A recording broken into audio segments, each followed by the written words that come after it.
Hey, hey.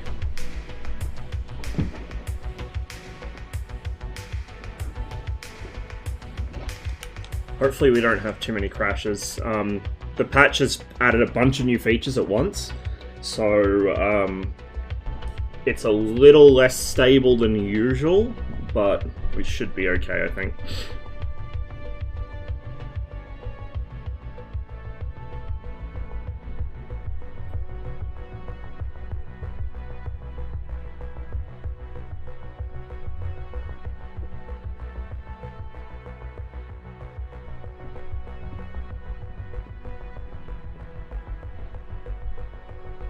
So I think we'll start with the April Fool's missions, because that is going to be the best showcase of what was added. And then we'll probably do some of the existing instant action missions, just see how things have changed. And then we might continue a campaign I started last night, which is a packed campaign. I'm like 5 missions into it, and I've been keeping a running tally of losses, so I'll know what the total butcher's bill is at the end of the campaign. Hey, Hut. Yeah, Norway still has, like, I think 1 or 2 F-104s that fly at air shows, which is awesome. Checking out the April Fool's update? I will be, yes. So I already know what was added, like I played through all the missions for April Fool's. I was playing the shit out of the game last night, actually. So I'll show you guys what's been added to the game, and we'll do probably some campaign stuff as well. I'm not sure how long today's stream will go. Well, today's second stream will go. I guess we'll find out when we get there. I've got a bunch of things I want to do in Misfizz, but probably not today. I've kind of hit the wall on space on my Misfizz community folder. Well, on the SSD that lives on. So until I get my new storage installed, and then get add-on linker up and running and start shuffling stuff around, it's kind of hard for me to keep adding scenery. I mean, there's like I've got scenery for places I haven't flown yet that I want to on stream, but I don't know. We'll see. Probably no Misfizz today. We might do some DCS. We might do something else. Not sure yet.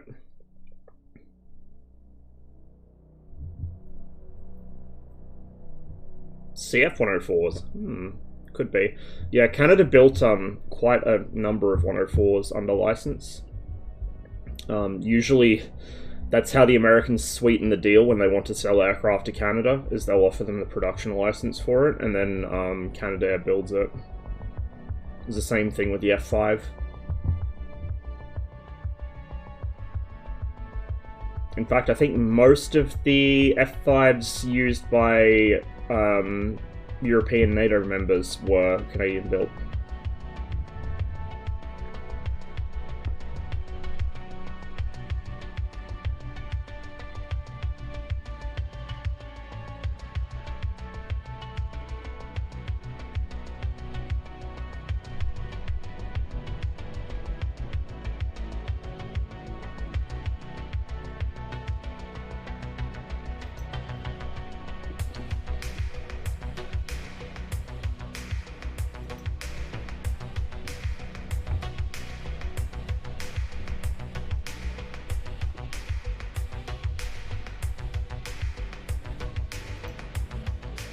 Hello, my dudes. Give me a second here, I just need to tweak my camera again, because it's kind of later in the day than I would normally start a stream, and it's messing with my camera. So we'll get rid of the auto white balance. We will set it to... I don't want to make myself appear blue, but I don't want to have too much light bleeding through the green screen either. There we go, that probably works best, I think. And then we go in here, and... it's going to be kind of dark when the screen's not got light on it, but it'll do. And my hair is all over the place because I literally just dragged myself out of bed. Very prepared for a stream, as usual.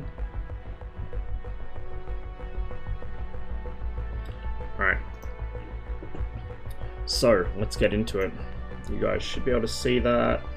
Just got to make sure that OBS hooks the window all the time, because I'd hate to get halfway through a stream and realise that you guys are just staring at a blank screen. Coolest F-104s I ever saw was down Italy in the 80s and 90s. Parts used to fly down the beach to show off, like the burner, and try to look cool for the ladies. Yeah, the Italians kept them in service until, like, I think the early 2000s or the mid-2000s or something. They had them for ages. And they had them upgraded so they could actually fire Sparrows. Well, as speeds. I think it could fire the Sparrow, but they mostly used as speeds on them because, you know, Italy. Which is pretty cool. Right, April Fool's missions. Situation: the enemy is trying to throw a party. This is unacceptable. Nobody told the Americans that there's only one party allowed in the DDR and they're not invited to it. There'll be no fun in this war. You've been assigned as the fun police and must terminate all party preparations with extreme prejudice. Enemy: multiple party trucks, M113s and an M2 Bradley. Friendly: 3 BMP2s in first platoon. Now, to build on something I said, like, last stream or the stream before, the East Germans didn't get very many BMP2s, and they got them quite late, I think 87 or so. So, at the moment, the BMPs are dressed up as East German, they have East German crews. However, when the Soviets arrive, you'll probably see the BMP2s shifted over to the Soviet forces, while the East Germans are mostly stuck with BMP1s. So bear that in mind. But as the Soviet forces haven't arrived yet, beyond the two grumbly guys in the UAZ, this is the compromise. Hey Pekovic, good to see you. We've just started up, so you haven't missed anything.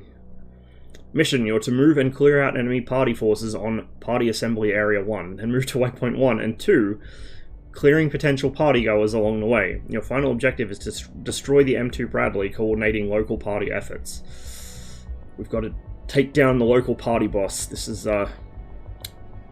it's going to be a spicy one. End conditions: we've got to destroy the M2, and we lose if we lose 100% of our friendlies. I think most things are better than Imperial AT-AT walkers, to be honest.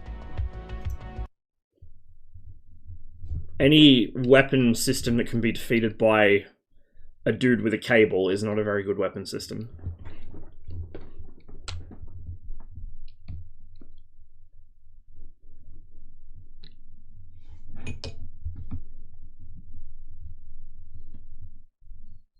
Might take a little while to load. Usually on first load after starting up the game, it takes a little while. Bradley could ruin your party. If it catches me by surprise, yes. However, if it doesn't, he's going to have a bad time. Because, look at this beautiful thing. Right, let's get moving. We'll get our boys into line formation. We're going to pre-sight the gun at 800 meters, which is about the maximum engagement range for this mission. Like, looking at this kind of terrain, I would not expect engagements much beyond 800 meters until we get into the more open, sort of flatter parts of the map. As it happens, we're up the top right corner of the new map, so this is the new Northfields map.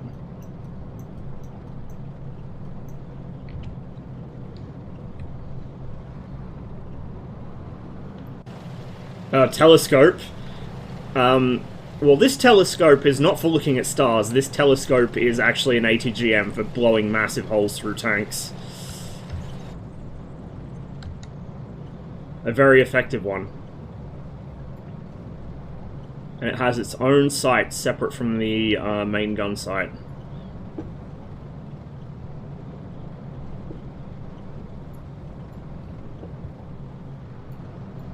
Panzergranate! Feuer! Nach links!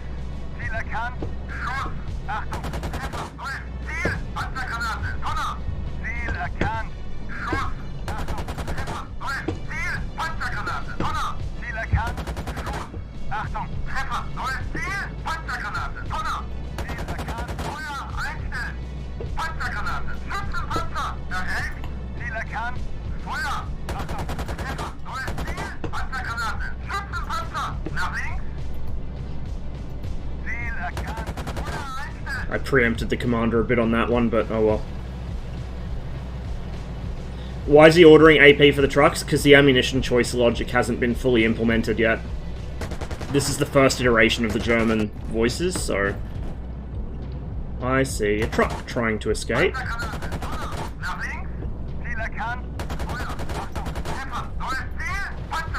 Oop.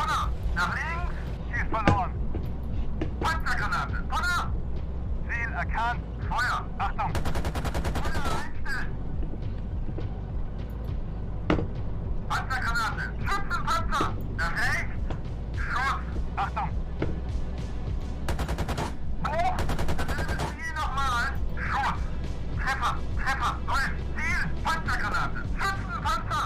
Ziel erkannt! Feuer! Achtung! Treffer! Treffer! Neues Ziel! Panzergranate! Schutzenpanzer!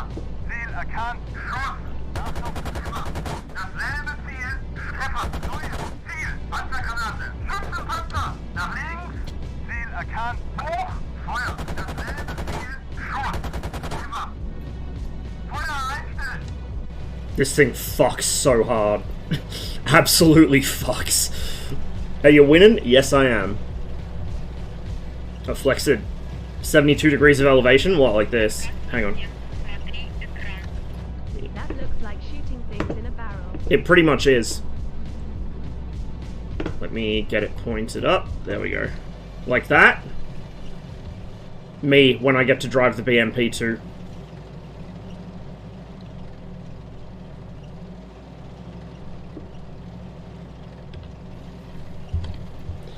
When I tried it earlier, it wouldn't let me rearm. Yes, because there's no spare ammo to rearm. What's in the gun belt is all the ammo it has. So you need to be a little careful about not burning it all in one engagement.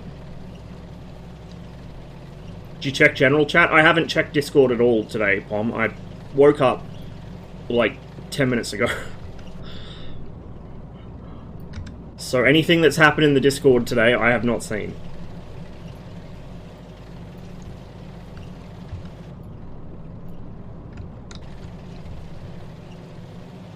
Can you restock at certain areas? No. And I'm not sure if restocking logistics-wise will be a thing that happens in missions. I would imagine probably not.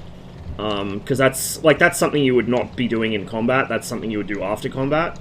And in general, this is meant to avoid kind of gamey stuff like repairs or fully replenishing the vehicle. Because that stuff does not happen under fire. Just straight up does not happen under fire. And it takes a long time to do as well. So the closest you get is rearming the vehicle from what's already inside the vehicle, and even that takes a while. In fact, in most vehicles it's still faster than it should be.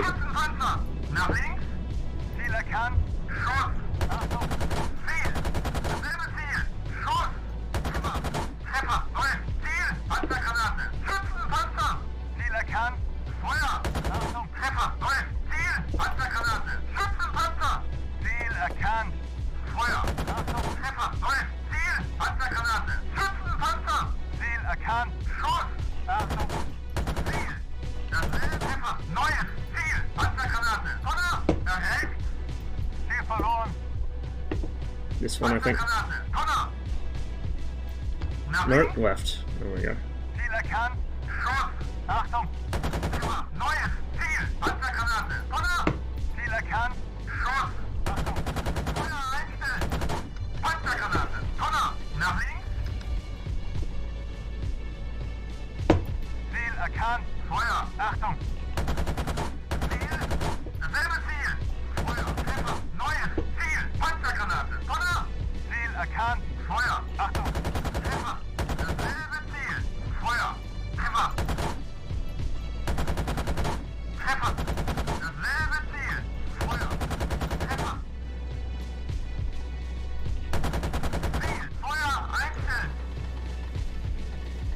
Yeah, the 30mm on this is amazing.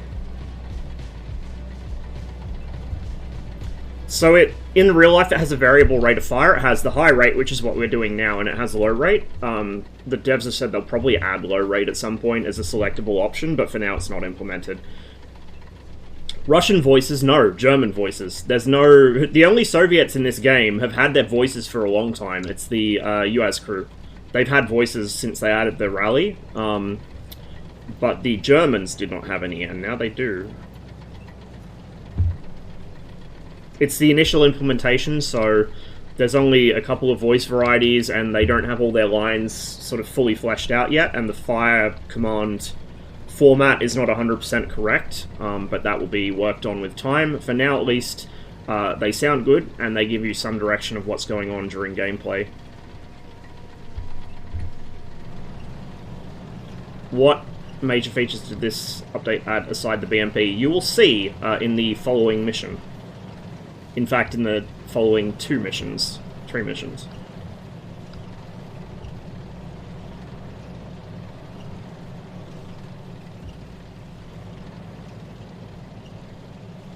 Does the crew need to be exposed to reload the ATGM? No. So you pop open the gunner's hatch, you rotate the tube 90 degrees sideways, then 90 degrees vertically, and the gunner can just pull the tube out, chuck it out the hatch, put a new one up, slide it up the rail, and then reorient it back to neutral.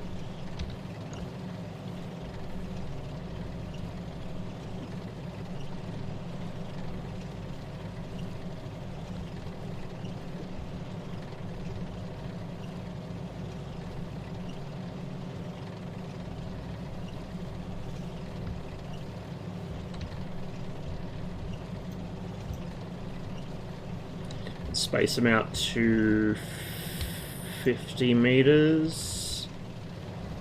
He's going to end up off the side of a cliff. I probably should have waited to do that, but we'll just get the spacing a little further apart, just in case that Bradley gets a drop on us. Because the Bradley will fuck this thing up if it hits us in the right spot, or in, you know, anywhere but the frontal arc. However, we can also do the same thing to him.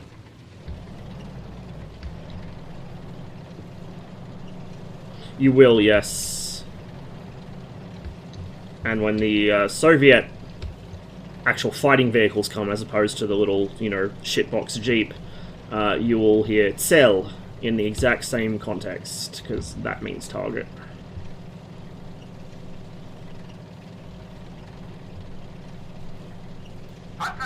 There he is.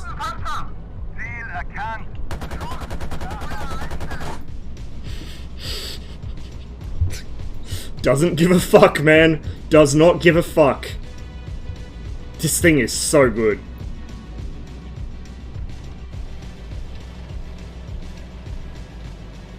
Let's go occupy his town.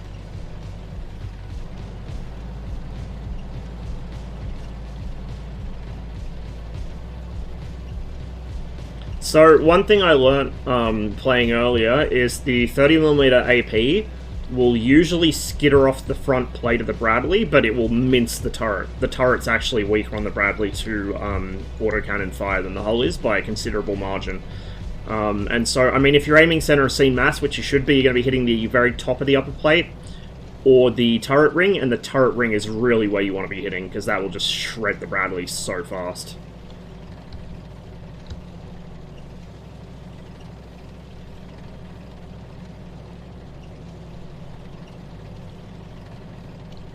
Okay, let's park up here, and we'll check the after action.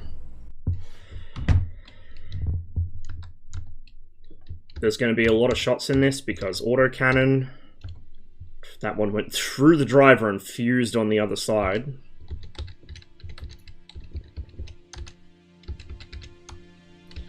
You can kill a lot of things with the HE if you're lucky. Like, the 30mm HE actually has a reasonably useful explosive filler, unlike the American 25 HEDP. Like, this is the thing, the Americans have this thing where they constantly try and do high explosive dual-purpose rounds, and they're just the worst of both worlds. I don't know why they still do it. It's fucking pointless. Like, the 30mm HEDP that the Apache uses, it's 30mm, right? It's a reasonable size round, but because it's HEDP and because of the way it's designed, it's shit. Compared to, like, everyone else's 30mm explosive rounds or dual-purpose rounds, so I don't know why they haven't given up on it yet and just decided to use specialized stuff like everyone else does. But the 30mm HE from the BMP, it's putting out such a high volume of fire on the high fire rate, and it's a, you know, reasonably powerful round for its size, it will find something it will destroy. Like, it will find a component that's weak enough for it to penetrate with fragmentation. So yeah, like, if you come up against a tank in a BMP2, and all you have left is HE, it's probably going to end badly for you, but you have a chance. You're in with a fighting chance. I was testing it out on the Grafenwehr range earlier, and I was able to consistently kill both the T-72, T-55, and the M60 from behind, just hosing them with 30mm. I got the Abrams a couple times as well. Why not just mix ammo? Certain number of HE and AP. Aircraft do that a lot with ground vehicles. Yeah, ballistics is one issue. Another issue is that you might have a specific kind of target you're facing. So, for example, against infantry in regular sort of light cover, you'd be wasting AP ammo to be doing that. Whereas against a tank, a mix of AP and HE is kind of suboptimal. Well, tank. Like an armoured vehicle you can actually penetrate. You just want pure AP, generally speaking. And the thing with both the Bradley and the BMP is they can select from either belt during the process of firing. So, like, you just select the other type of round, and it will pick up from that belt next next shot, basically. The Bradley's mechanism is a little weird because it's a chain gun. It's like a... So, I don't know about you guys, like, I know we got people of all different ages here, but when I was a kid, the word chain gun was used as, like, a byword for a heavy power, rapid firing gun, and I think it was because, like, sort of mid to late 80s sci-fi picked up the term from the Bushmaster, the M242, which is what the Bradley has, and just ran with it without understanding what it means. A chain gun means what the name implies. It means there is physically a drive chain, like a fucking bicycle chain, running off a motor that actuates the bolt of the gun. So the gun will not jam if a round fails to go off, because it's externally powered. It's like a minigun in that, or like a Gatling gun, a US designed Gatling gun in that sense. It's externally driven. It's not driven by its own energy. Whereas Soviet Gatling guns tended to be gas powered, so they are driven by their own energy. So what that means is that the Bradley's got this whole ass loading, firing, extracting process, and it's got this little clock timer indicator for it, telling you what part of that process it's in. It's really cool. Whereas the BMP's 2A42 is just a straight up, I think it's gas driven. I think it's short recoil gas. I think it's gas, but it's like a normal cannon, right? Normal autocannon. But in either case, it can draw from one of two belts. Chain gun's a gun that shoots chains. Yeah, the old-fashioned chain shot from the Asia sale. That's another game I need to get into, again, actually, is Naval Action. I haven't played that for years, and I don't think I ever streamed it.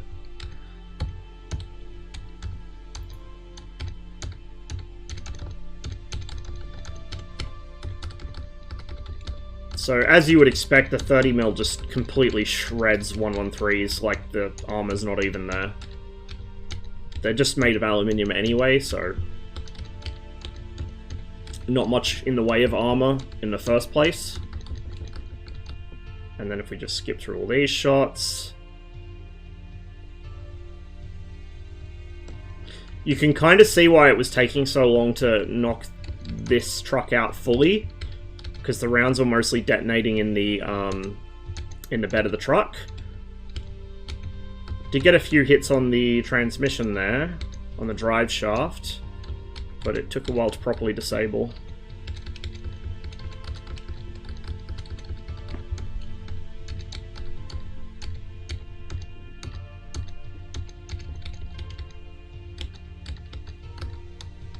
So here's our Bradley engagement. So you can see the first round is a HE round, because that was what was up the spout. Or rather, it was what was, ready to be fed into the gun. And then everything after is AP. And you can see it's not getting through the armor until we start hitting the turret. That one goes into the ammunition feed, which is probably what cooked him. And then that one goes into the ammunition feed through it, and then takes off the gunner's arm and the commander's arm too, it looks like. And that would have been it for them. And then we're back to the start. Fired up my C64 emulator last evening and played Pirates for the first time in 35 years. Found I'd lost most of my skills. Yeah, I'm expecting when I do play naval action again to be absolutely shit at it, because I was never very good at that to begin with, and it's been literally years since I played.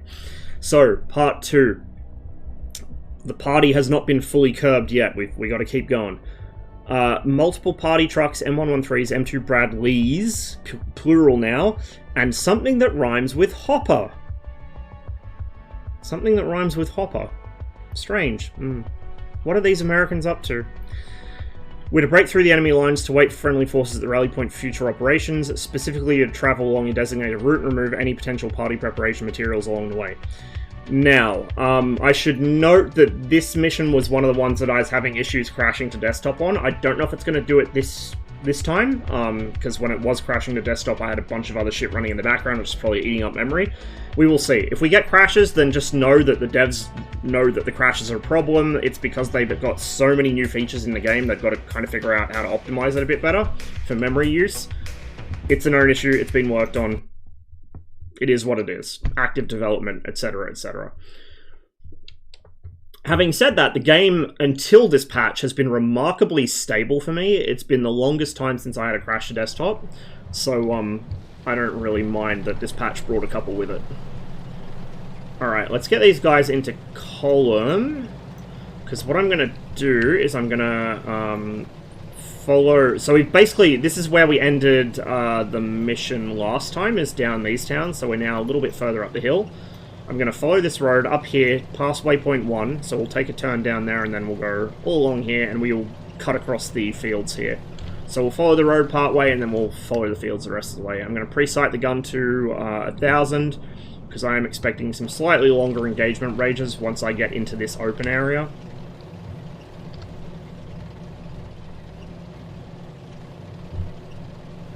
Lovely rolling hills, trees everywhere. This is going to be nightmare country once the infantry are in. We'll just scan around a bit. Make sure we're not about to get rolled from a tree line up there. One thing I've noticed is the BMP2 doesn't appear to have a traverse sound for the turret yet. I'm guessing that will come in a future patch. So the BMP, it's quite raw, so to speak. The gun doesn't have a recoil animation yet. The I'm not sure if this one should. Like I said, I don't remember if it's a short recoil or gas op. I think it's gas op. I'm like 90% sure it's gas op. So it might not actually need one. But also it doesn't spew casings out or anything like that. So it's early days for the BMP2, but it is in-game, it is functional, it is fightable, which is what we want. Hey, Raccoon. Good to see you, man. We're enjoying our new toy. Our beautiful, beautiful BMP2.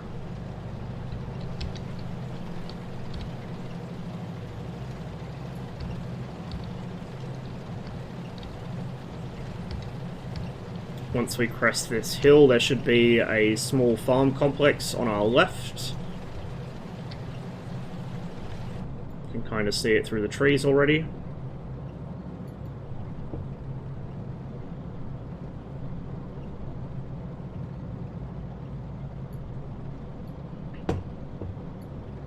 Oh, hello. Schutzenpanzer! Ziel erkannt.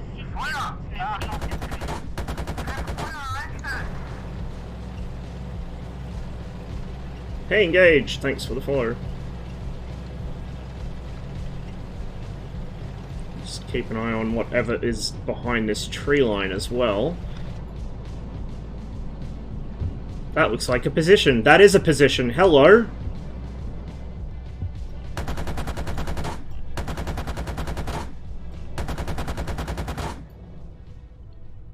And That is now a dead Bradley. Does he see something as well? Hmm. Interesting.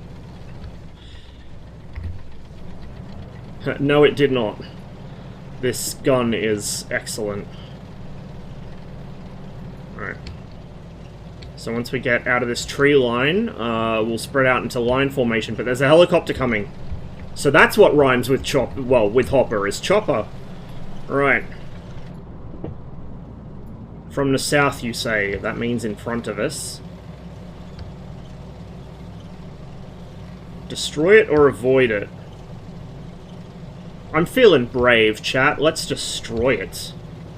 So we gotta hit this waypoint up here, so we'll have to kind of parallel that clearing for a minute.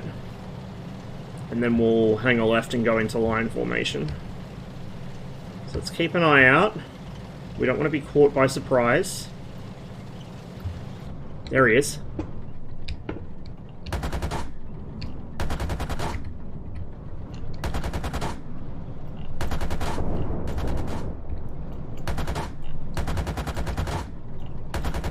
There we go.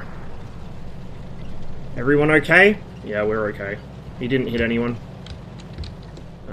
Whoop. Didn't quite hit the waypoint yet, so we'll just pop over here, boot that with our nose, and then get these guys into line. And the helicopter crashes leave a lovely, lovely big smokestack and a lot of fire. Did it get shots off? Oh yeah, it shot some rockets at us. It missed, though. I think we caught him by surprise. He kind of turned and hip shot at us and then tried to run for the trees, but it didn't work out too well for him.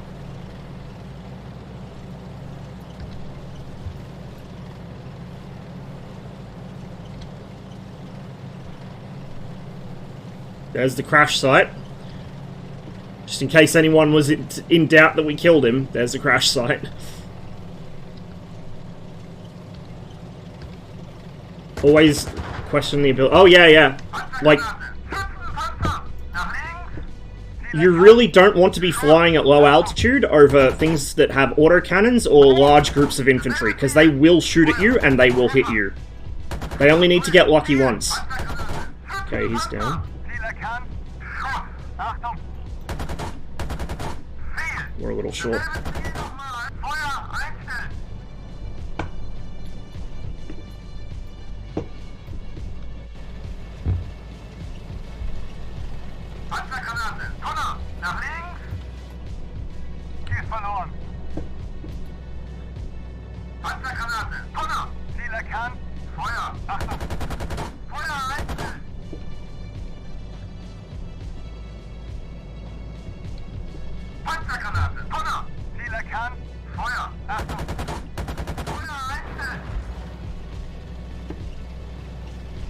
Spread these guys out to 50-meter spacing.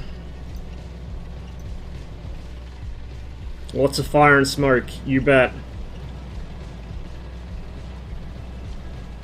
A fucking ton of it. Oh, and just to show you guys, we got plenty of HE, so I can waste some for demonstration purposes. Let's say I want to engage that wreck again, just to make sure. Look at the muzzle flash off this boy. That's a fucking muzzle flash.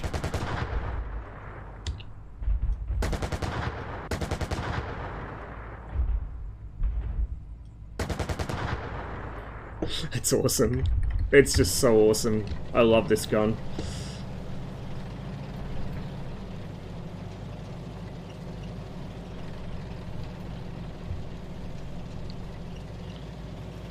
Yeah, the sounds are really good. They've got a new sound guy as well, so the sounds are only going to get better as time goes on.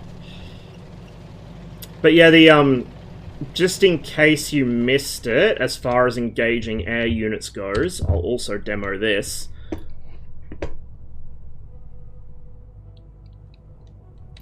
This is for the BMP2 in you know, specifically, but yeah. Now, crossing shots on things like, you know, supersonic jets are going to be difficult, but slow-moving helicopters, things like A-10s that are easy targets, they're slow, they're often in, they're often caught in turns. Those are very vulnerable to ground fire from BMPs. BTRs, kind of. The BTR's turret's hand-cranked, so it probably shouldn't be quite as effective as it is in DCS, but it will be able to engage you. And a lot of these things do have at least primitive anti-aircraft sights. So does the Bradley. So, like, they will engage aircraft, and they can hit them. Now, the DCS AI are a little too efficient at it, I would say, but the possibility is definitely there in real life. It's definitely something that crews are, to at least some extent, trained to do. And the way for it to not happen is to not put yourself in a situation where they can hit you, basically. BTR or BMP newer? The BTR and BMP both came from the same program. The BMP was the expensive version, the BTR was the cheap version. So the BMP was for tank divisions, tank units, and the BTR was for motor rifle units. Now, often they ended up being mixed, but that was the original rationale for it. Oh, hello, another Cobra. We'll wait until he clears the trees for a clean shot. Okay, we won't wait anymore.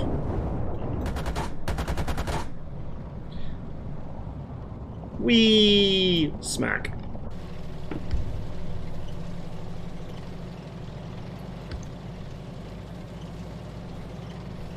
Didn't hit anyone, we're all good. Now this was where it was tending to crash on me, so we'll hopefully get through here okay. I see something. That looks suspiciously green. Can you shoot down the CAS jets? Not yet. They don't have collision models yet. But they will, and there will be anti-air added. Maybe some of it drivable, probably most of it not. The Shilka in particular is not what people think it is. It's more like a submarine inside than a tank. However, they will be a thing in the game, and you will want to keep them alive because you'll need them to protect you from jets, so you won't want to be fucking around driving Shilkas at tanks, for instance.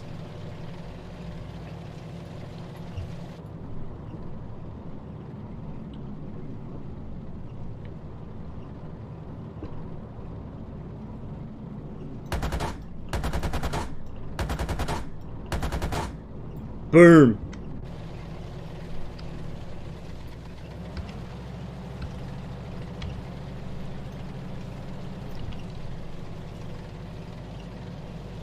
Okay, let's get these guys back into column to squeeze through this gap here.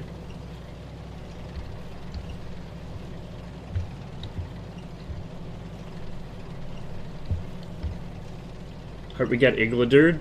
Having him pop out the air guard hatches and take a shot at something as you're driving along would be pretty sweet.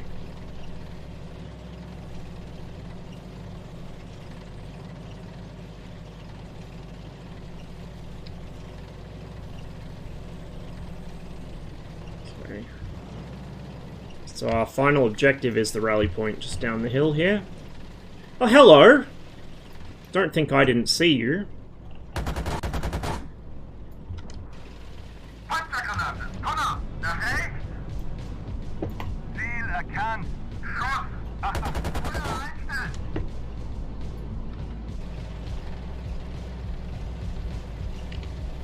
Oh, we didn't actually hit waypoint 2.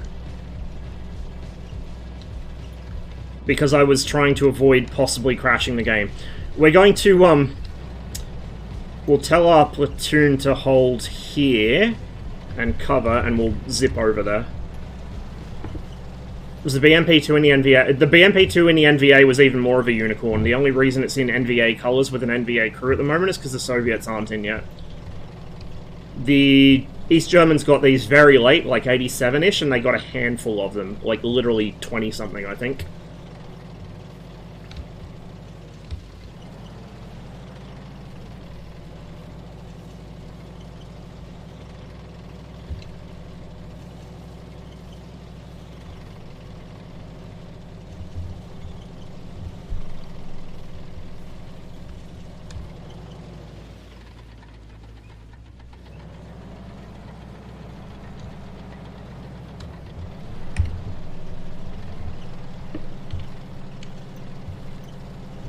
Be awesome if you had infantry dismount.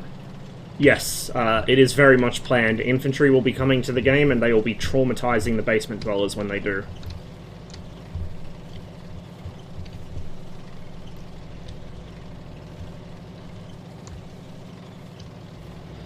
They will engage each other and they will engage armored vehicles. Okay, follow me and we'll get them back into line. And we'll push on this final objective. Basement dwellers, yeah. A tank's just a basement on tracks, right? It's a mobile basement. That's why there's so many weebs in the tank forces.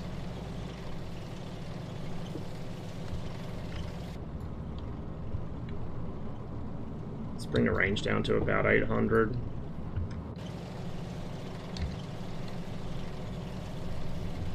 We'll slow down a little for a more stable gun platform. As you may have noticed, the BMP-2 has a stabilizer, and it's a reasonably good stabilizer. However, it does tend to buck around quite a bit on rolling terrain, and so you'll randomly get the gun bumped into the air. So you still don't want to be zipping around at full speed while firing on the move in this. But you can fire on the move, which is a massive upgrade over the BMP-1. What's more, you can fire immediately after stopping, unlike the BMP-1, where you have to... It's like some Age of Sail shit. You got to fire on the uproll with the BMP-1, otherwise you'll hit the ground. Oop! Someone had a whoopsie.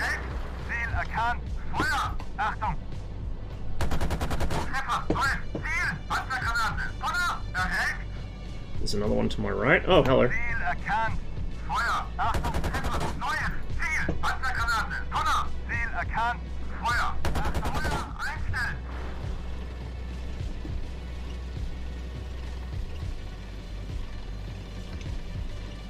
I need to watch Master and Commander again. That's such a great film. One of the best.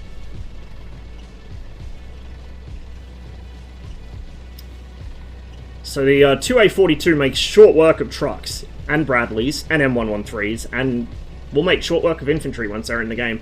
Generally, anything short of a tank, this will just chew to pieces. And if you get the rear of a tank, it will chew that to pieces as well. Right, let's tell the guys to halt. And there we go. Mission complete.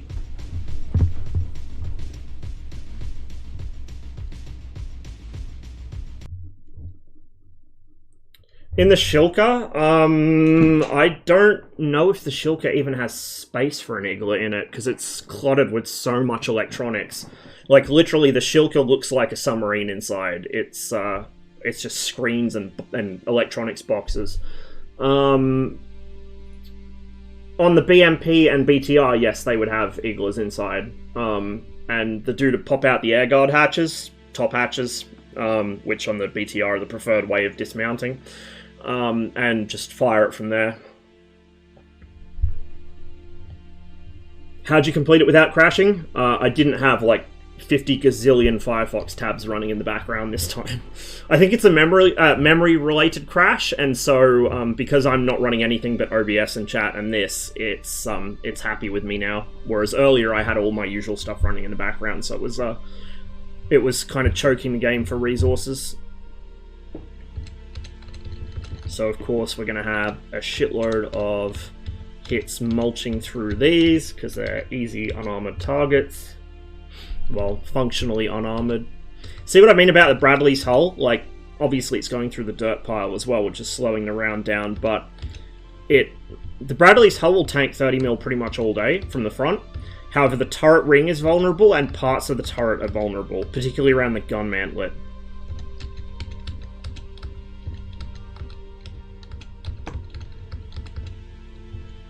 Oh, here's the real stuff.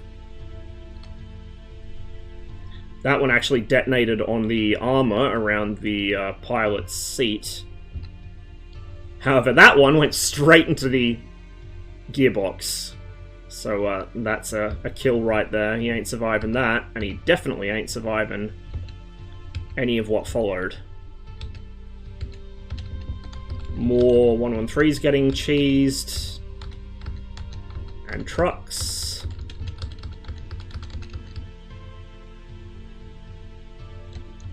Here's the second Cobra.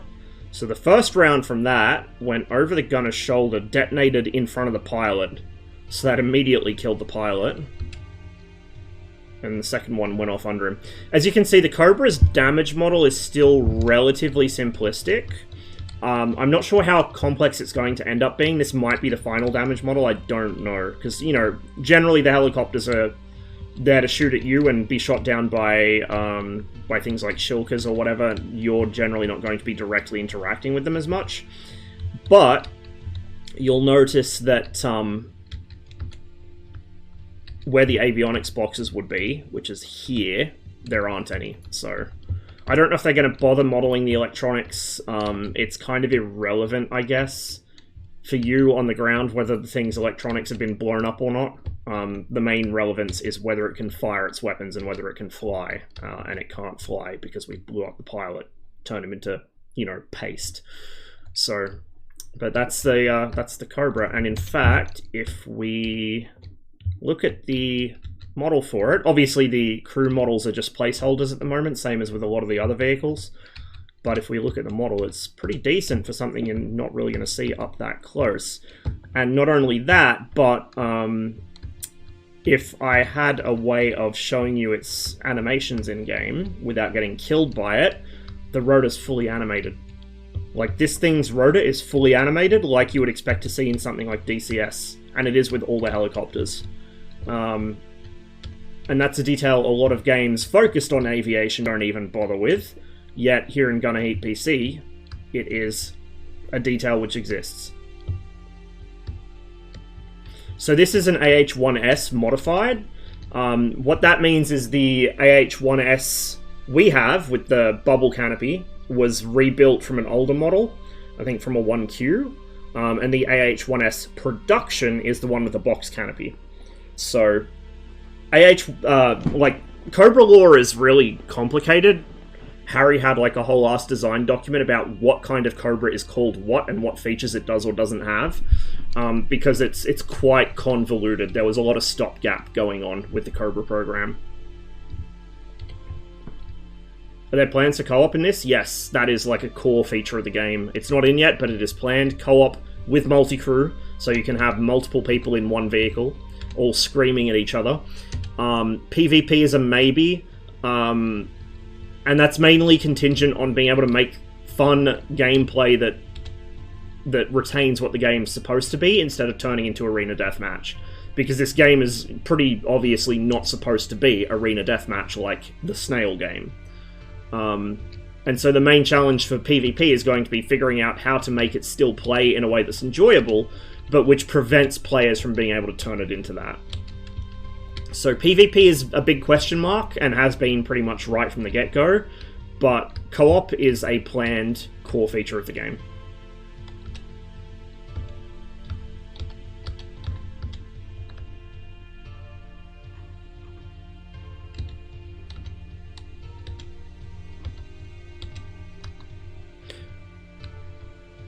I might later, if I remember to do it, we might go on to... Actually, I'll do it after the April Fool's missions, just don't let me forget. We'll go to Grafenwehr, and we'll compare the 30mm and the 25mm. Because it'll be interesting to see. Because, as you can see, there's some pretty good fragmentation out of this, right? There's a lot of fragments, and quite a decent amount of fucking range out of them.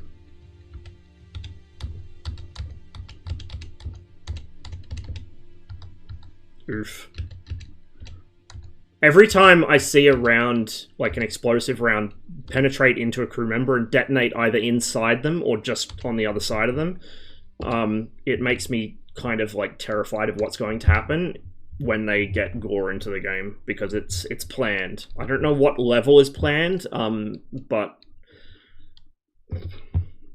it will be an excellent demonstrator of why I like tanks but would never want to be in one in a combat area.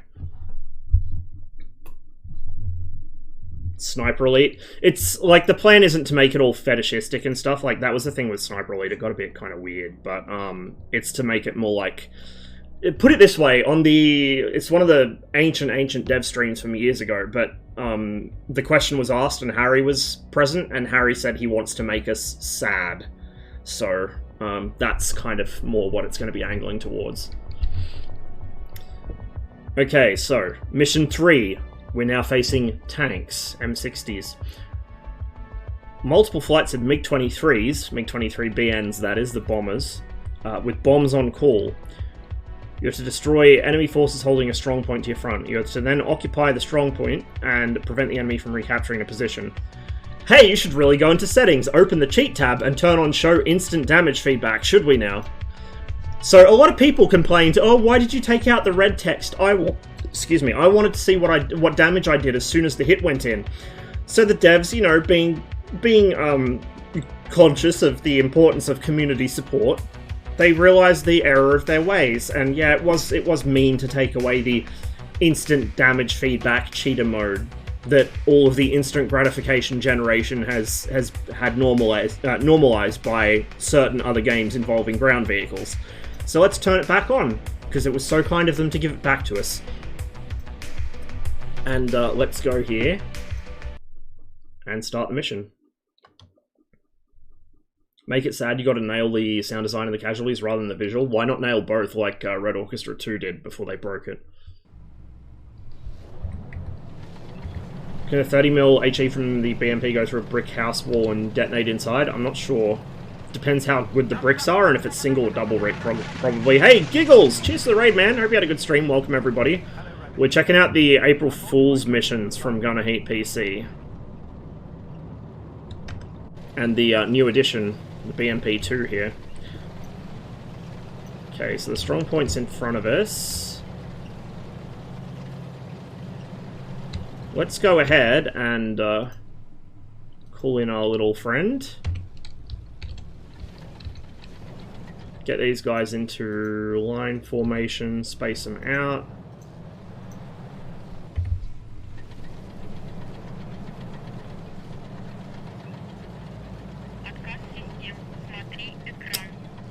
DontCon, thanks for the follow. Welcome to the stream.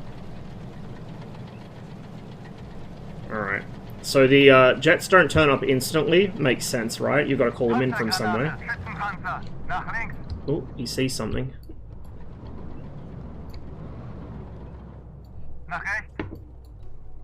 That's a tank. I'm gonna prioritize that over the M113, my dude.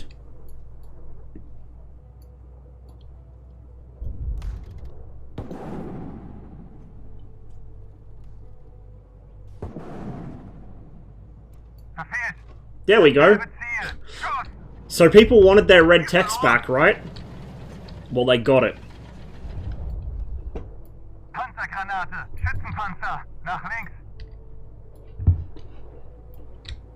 It's behind something. Nach rechts. Oh, I see it. Feuer einstellen. But we don't need to hit it, because our buddy there did. Single player game? At the moment, yes.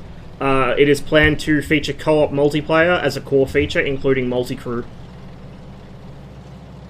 Yo, wait a minute! Where'd they come from? Please don't see me. I'm just a little BMP too. I never hurt anybody. Okay, they're not turning around. We're good. We're safe, chat. They didn't see us. Alright, so we need to roll up onto that ridge and then there'll be a counterattack coming in probably. Planes attack now? Do they? Do they ever? So that that 113 that we were about to engage and we got told to cease fire, that was because the MiG-23 dumped a Fab 250 pretty much on its head.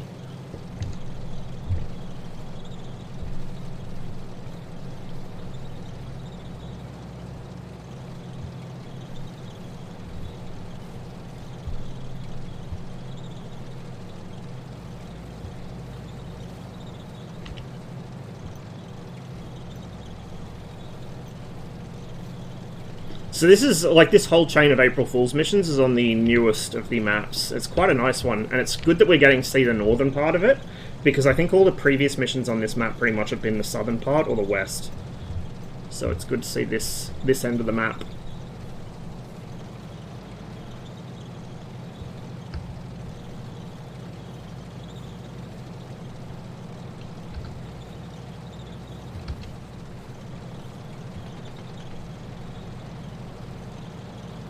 He missed a spot.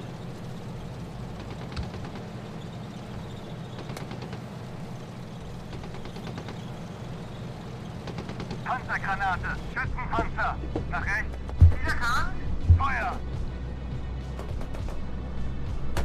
Treffer, dasselbe Ziel, Feuer. Feuer einstellen. Okay. For those who haven't figured it out yet, the damage numbers and stuff are the April Fool's joke, because the community mostly realized that the red text was just a debug and would be going away, and that is a good thing and a realistic and authentic thing. But a small number of people couldn't let go of their instant gratification. And so this was the devs' way of kind of monkeys pawing them. Oh. Oh. Panzergranate, Panzer, nach rechts. Body next to us just got hit. Yeah. We should have waited until he was over the ridge. So we'll hold here for a sec. Now we engage. We don't have many ATGMs to waste, so we don't want to be messing with them. Treffer, dasselbe Ziel. Schuss, Treffer. Okay. Let's hit this one.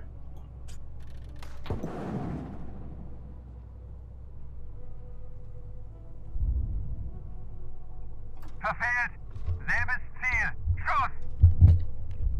And we'll go back to the 2A42. Treffer, neues Ziel. Panzergranate, Panzer, nach links.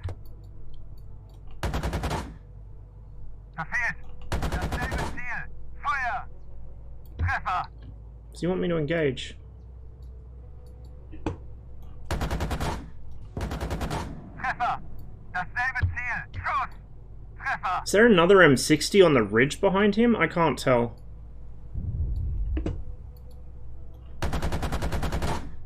Verfehlt, dasselbe Ziel. Schuss. Wiederkannt. Treffer. Feuer. Dasselbe Ziel. Neues Ziel. Panzergranate. Schützenpanzer. Nach links. Wiederkannt. Schuss. Achtung. Treffer. Selbes Ziel. Schuss. Treffer. Treffer.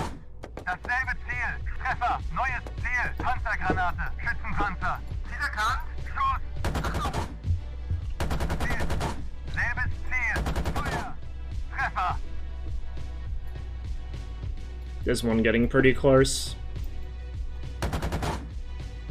Verfehlt. Selbes Ziel. Feuer. Treffer. Verfehlt. Selbes Ziel. Schuss. Treffer. There is something behind that M60 that they're firing at. Interesting. Alright, I'm gonna tell my guys to wait here, and I'm gonna push out alone and kind of scout ahead. He's not dead yet, apparently. Treffer. Dasselbe Treffer. Neues There we go. Ziel. Panzergranate. Panzer. Nach links. Erkannt. Feuer. Yeah, there's a second M60 behind that wreck, I think. Ziel verloren. Yeah, I know, Max. I know that space does that. The problem is I can't see what he's aligning me to, so there's not much point engaging. Wiederkannt. Schuss. Achtung. Feuer einstellen.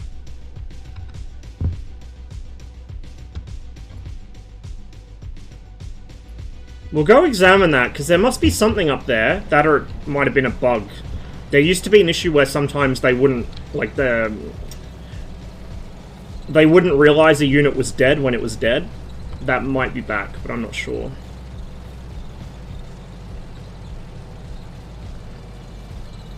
Oh, talking to chat? Okay, yeah. So it didn't happen this mission, but there's like that that sort of the yay sound effect that plays when you ammo rack something, with the instant shot feedback, just to add to the April Fool's meme.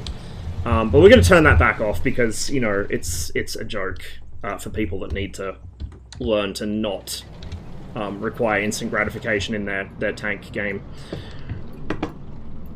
But it was a neat little addition, I think, to kind of drive the point home that if that's what you're looking for, this probably isn't really the game you should be expecting it from. So he's knocked out, his crew's jumped. So yeah, it was 2 M60s, I think, and that's it.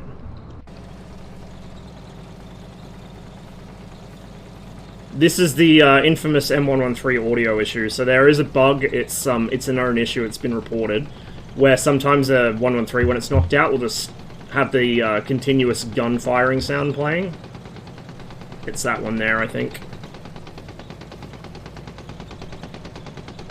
After this, they'll remove the option, or just the joke numbers. All of it. That'll go away. Like, the reason it was such a big deal is because people complained that they removed the red text altogether, when it was specifically told that it was a debug thing and it would not be permanent. Alright, let's see what the 30mm AP will do on the side of an M60.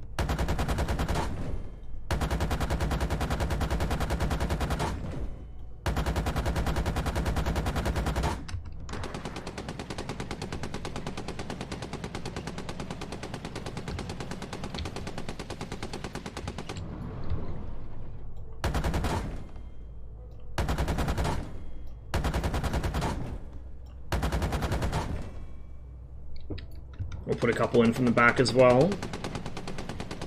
He's already knocked out, but we'll just be able to see what they're doing in the after action.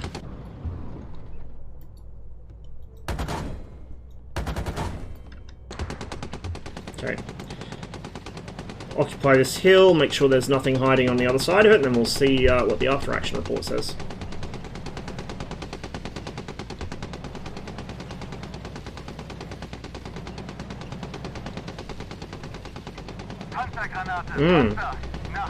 There is one here. And now we're out of AP. So we're just going to have to spam HE at him, and it worked. There you go. There's what I was talking about earlier. The demonstration of the effectiveness of 30mm AP, or sorry, 30mm HE spam at a tank to kind of make it go away.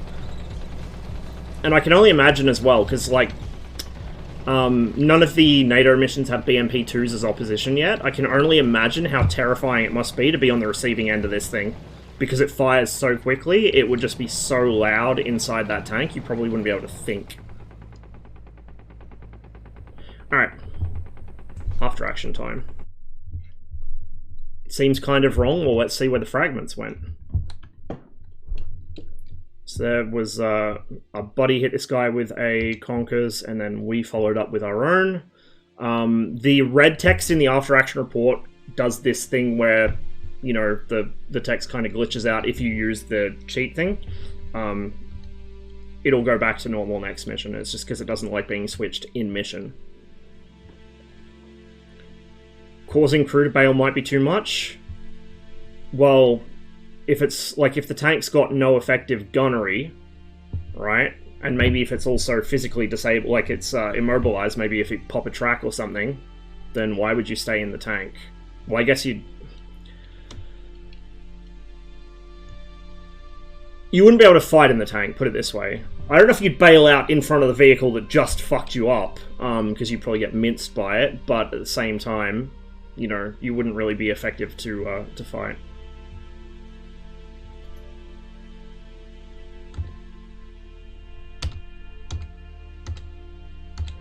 Death before dismount. Yeah, I'm not sure how true that would actually hold in a major war, to be honest with you.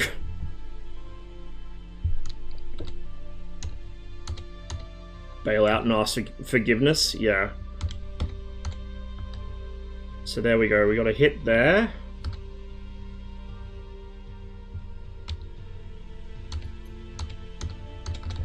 And then we'll just skip through. Oh, actually, my bad. Let's go back a bit because we had exclude fire support enabled in the after action. So right somewhere in here.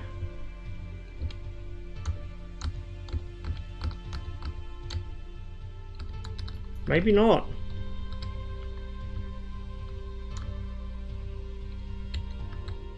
F5. Oh, yep, okay. It was a miss. Or it counted as a miss. So this is a Fab 250.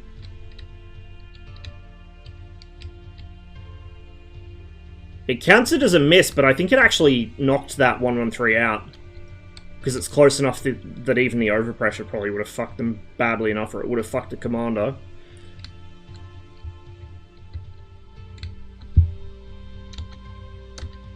Okay, let's show hits only again, so we don't have 200 and something shots to go through. No, it'll count as a hit if shrapnel hits the vehicle as well. So it can miss, but if shrapnel hits the vehicle, it'll still count as a hit.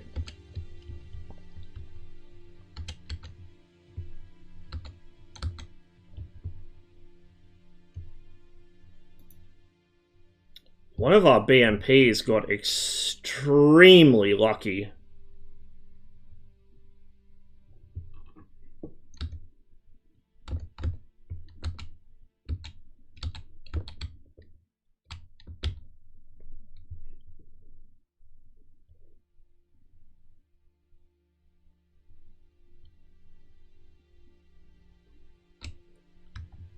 So that was... I forgot to switch to AP until there. So we still had a bit of an angle we were working with. We weren't completely perpendicular to the turret, but you can see the 30mm AP still doesn't really get through the turret sides that easily.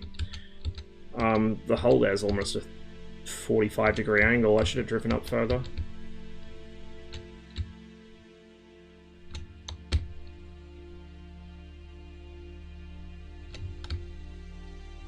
Even the rear.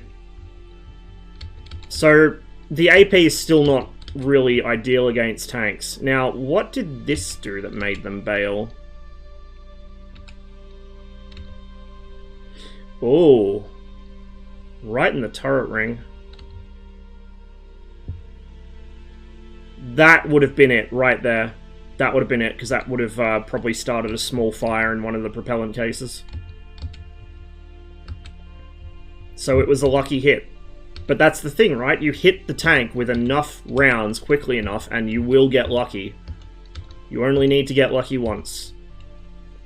Through the vision block, one of them... Yeah, I think it was. Like, it went through the vision block, detonated behind it right against the edge of the driver's hatch, and it was enough to just chip some pieces off the edge of the hatch rim down into both the driver's foot, well, the driver's hand and the driver's foot, and then the ammunition.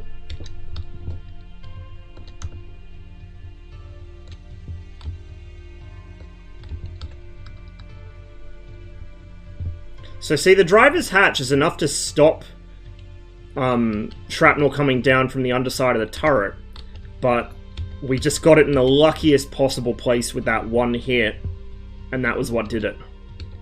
You only need to get lucky once, and then we're back to the start.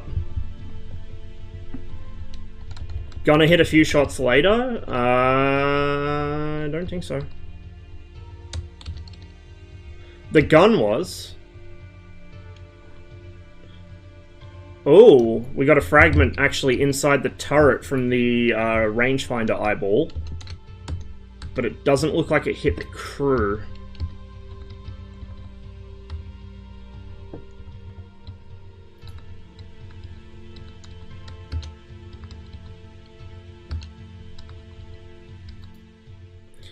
Oh no, you're right, gunner's left foot. Yep, so one got inside and clipped the gunner's ankle. Anyway, so that was that mission. Now comes the fourth and final of the April Fool's missions. No, wait. Yeah, fourth and final. M60s, M1 IPs, party trucks, AH1s. So we've got some T-72s with us now, and we've got some air support. You're to advance and destroy the remaining NATO forces that wish to party. You'll escort the T-72 platoons to the objective. First and second platoons will halt at the waypoint 1 and cover third and fourth movement to waypoint 2. And then the company will advance on party main body. And then, yeah, that's just to get people to find the April Fool's prank. So let's go. Good luck. This one takes a few attempts usually. It's not easy.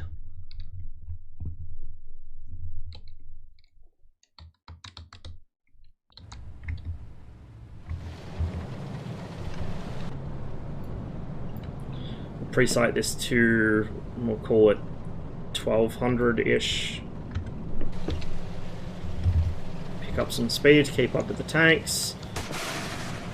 Guy behind me must have seen something for just a moment, but lost his shot and wasted a ATGM. Sometimes he'll actually halt in the spawn position and engage from there, so he must just have eyes on something from where he spawns. So that's easy enough to fix. They can just tune it by moving the spawn position for him. No, the Su-22 is a completely different aircraft. It's much larger than a MiG-21. It's very different. It looks kind of similar vaguely in that it's a tube with wings, but it's not even closely related. It's descended from the Su-7, which was a not really a competitor to the MiG-21, but it started out as a fighter bomber with emphasis on fighter, and it became a fighter bomber with emphasis on bomber.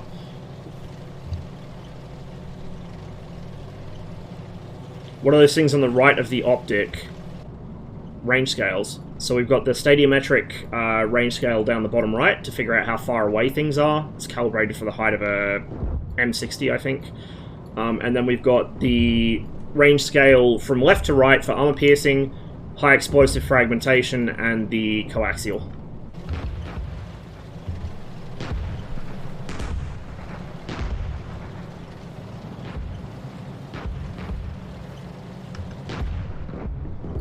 Granate, Schutzenpanzer. Wiederkannt? Feuer einstellen. Let's keep pushing. Get some shots his way too, just make sure he's dead.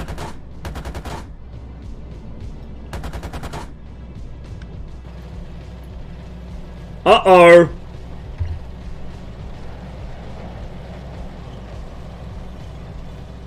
There's a Su-22 right there. Doing a, looks like a reconnaissance flyby. He's got a reconnaissance pod. This could be a problem.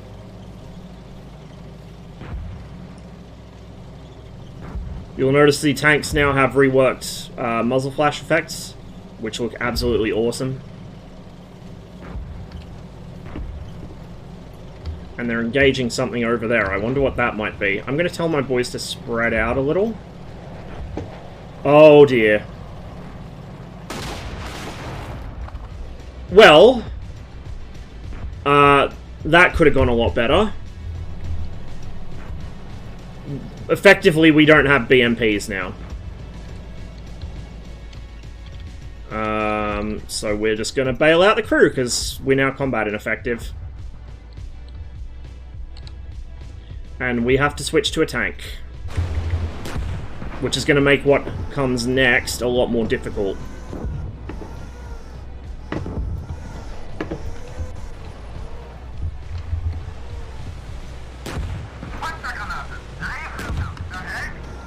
Hello.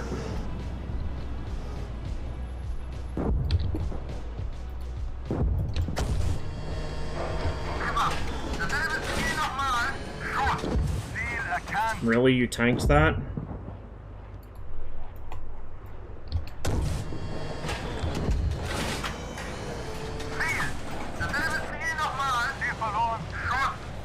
Go on the other side of this tree. Fuck.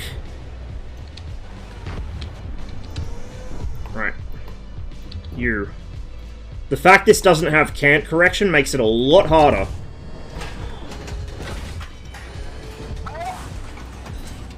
Shit. It's easier to use Sabre, but the Sabre does less, like, there's less chance of taking them down.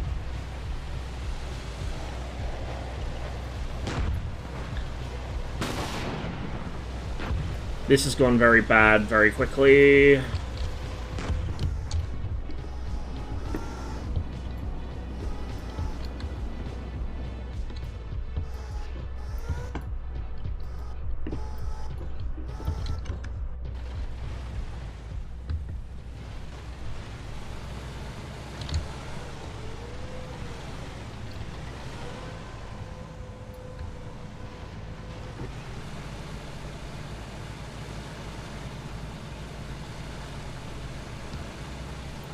There you are.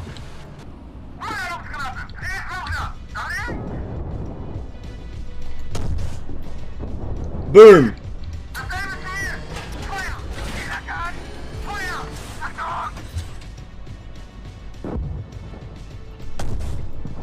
Treffer!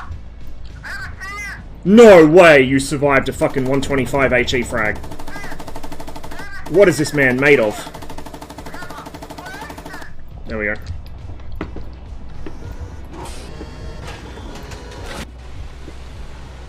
Oh boy, there's more. The NSV is not implemented yet, but it will be operational in the future.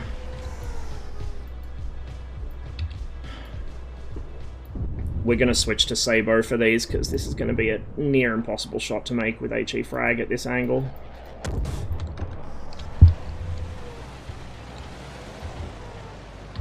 Ah, but we need to restock, so we're going to grab a different tank.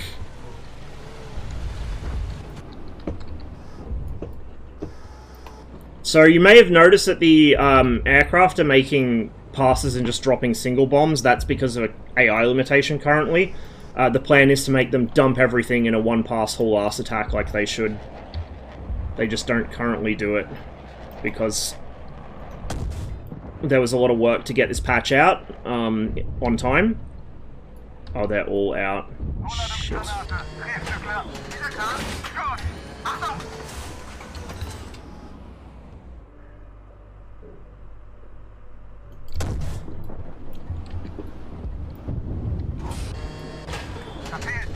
Dasselbe Ziel! Feuer! Yeah, they did.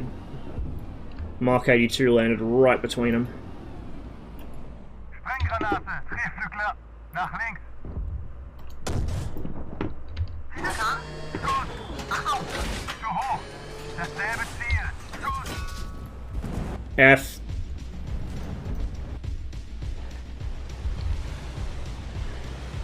Not sure what this guy's doing. Oh, he's dying. That's what he's doing. And the gun almost certainly won't fire now.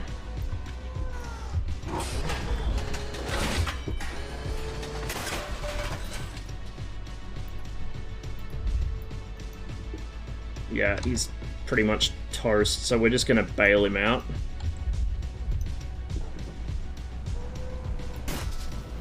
Jesus Christ.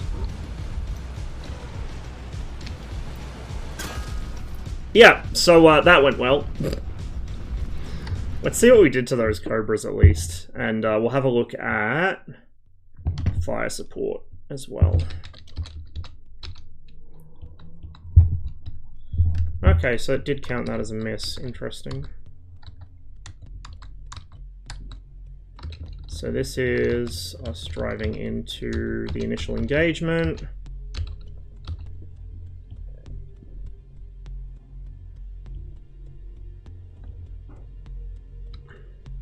Oh, right. I got shot. Show player shots only on by accident. That would be why.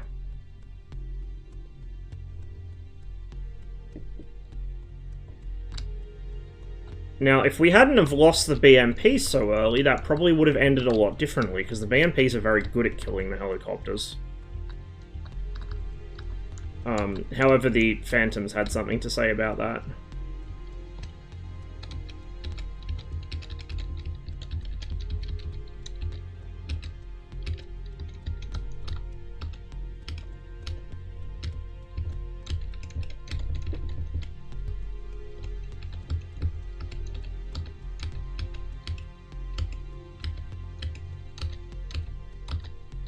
So first thing you're going to do when the F-111 is out, I don't know, probably delete an airfield.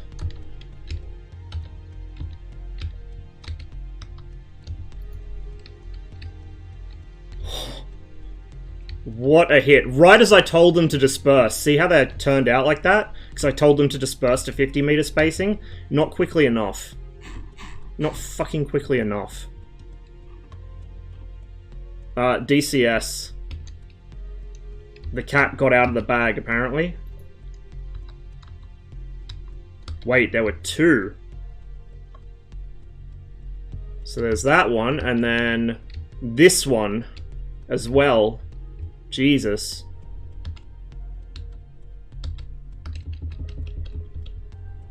Okay, let's show hits only now. Bit too much for a Mark 82? It depends. I mean, they're BMPs, they're not very well armoured.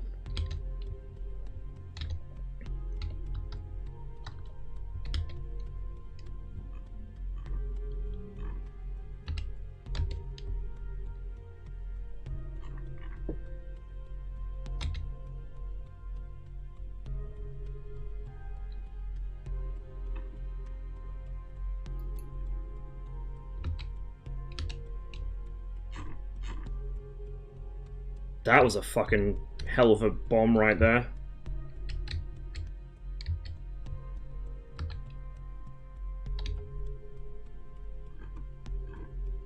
So that was the heat round that wiped out that guy. That was the HE frag round that this one survived, which is interesting.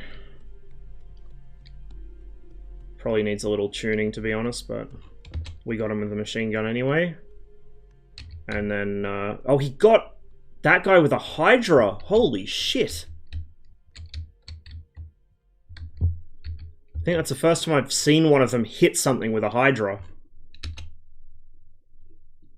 That was a tow. That was another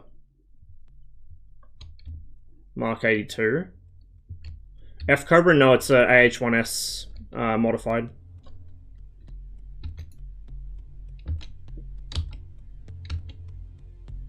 And this is the Abrams cleaning up. We'll have to attempt again. Cobra's had a ballistic computer to aim the rockets. Don't think so. I think they were still pretty basic.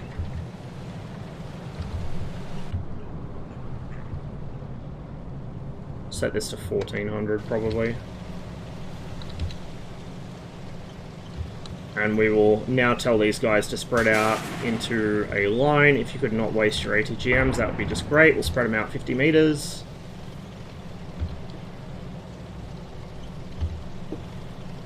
To be fair, at that range for a Hydra, that's basically point blank. Like, he was super close.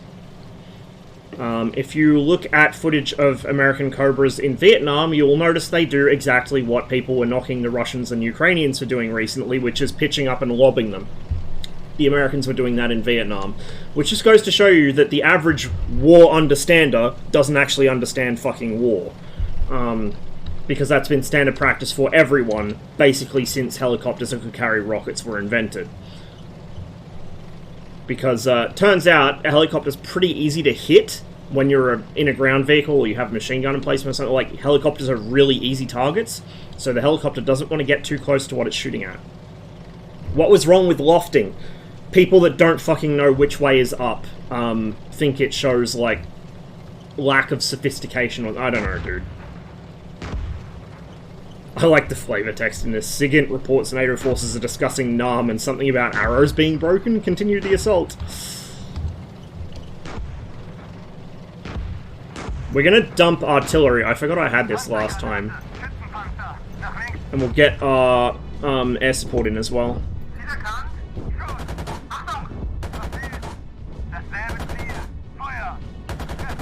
You'll notice the precision of the gun is not great as I'm bucketing around over very rough terrain. So we're going to slow down a little.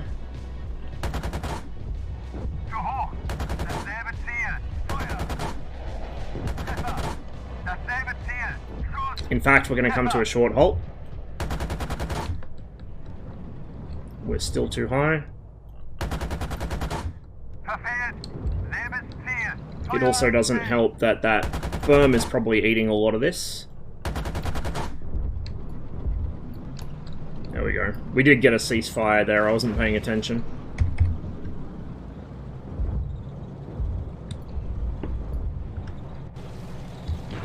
Really interesting how stabilized the sight is compared to the gun. Yeah, it's almost the reverse of the problem the M60 has. Jesus! Where the gun is a lot more stable than the sight. At least these guys are on 50 meter spacing now, so we should be a little better off.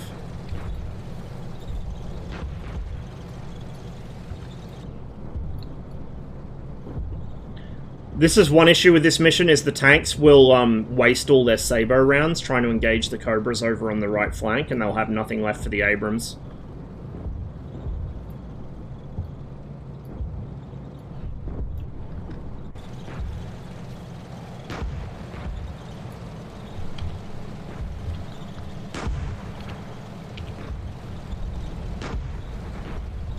There's MiG-23BN.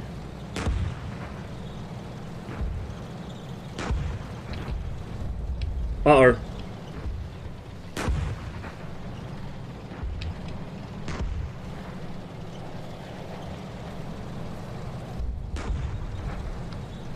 Okay, he didn't drop anything on that pass.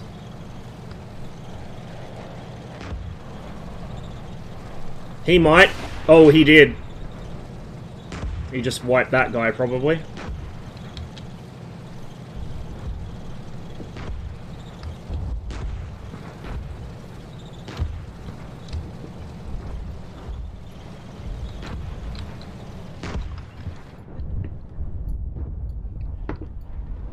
Panzergranate, Panzer, nach links. Oh, shit.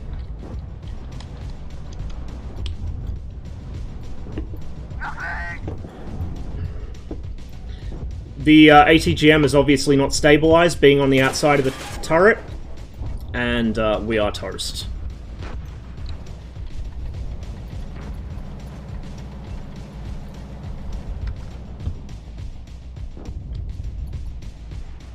Oh, fuck.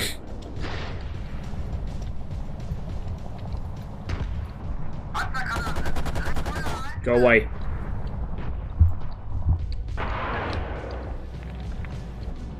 Panzergranate, Panzer, nach links.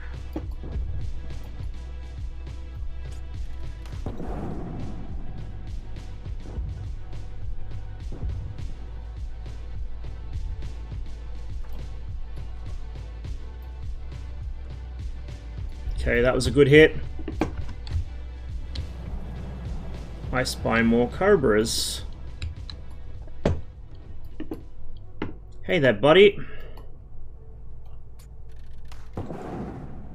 This is the best way to deal with them at long range.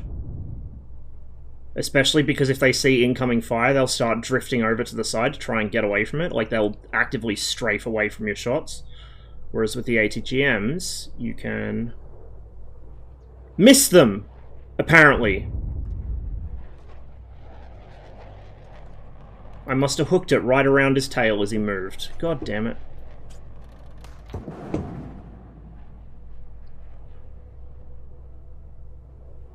Keep him in the center of that circle.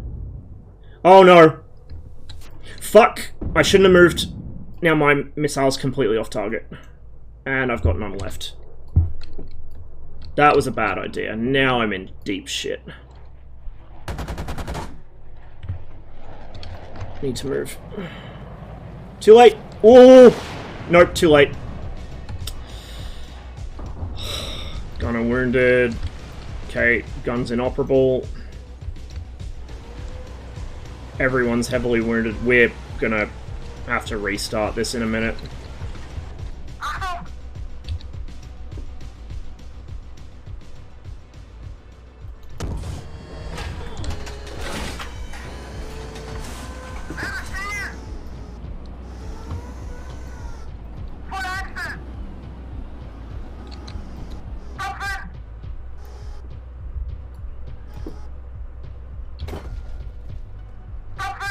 Abrams just dunked the guy next to me.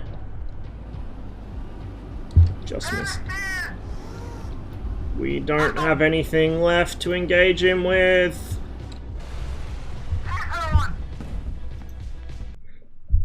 So yeah, this is pretty difficult. It took me a few plays through to finally finish it before.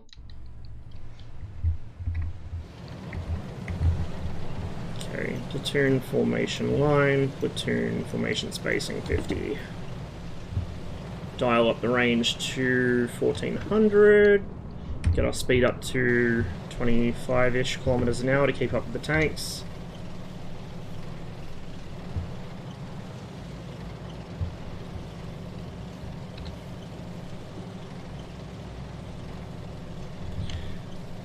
we're going to dump artillery on waypoint 1. Could you not do that, please, my dude? And we're going to hold off on the air support for now, because I want to make sure that they actually find their targets.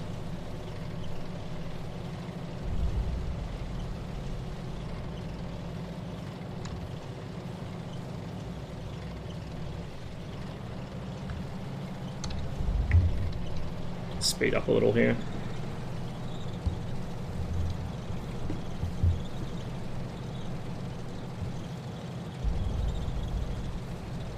Yeah, it's kind of like DCS. You end up using the Sabo rounds to engage your helicopters just because it's so much easier to hit with it. The problem then becomes that it's less damaging on impact. So a heat round or an HE round will generally kill them in one. Not always, but usually kill them in one. Whereas Sabo tends to pin cushion them a bit. Panzergranate, Schutzenpanzer. Gefahren, Schuss, Achtung! Feuer einstellen.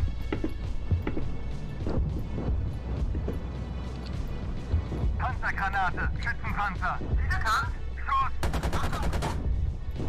Verfehlt. Selbes Ziel, Feuer. Treffer. Feuer einstellen, Feuer.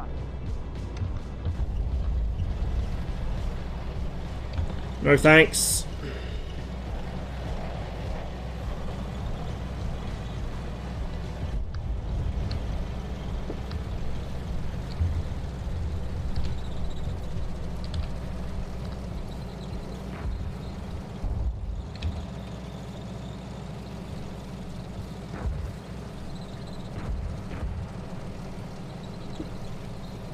Oh fuck. That's for me.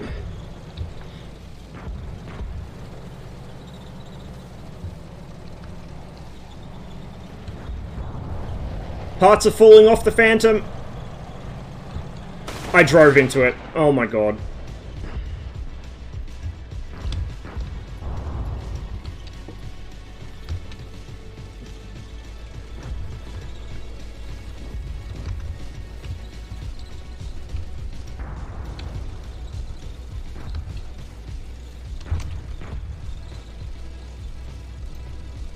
Fuck it, let's call Kaz on that.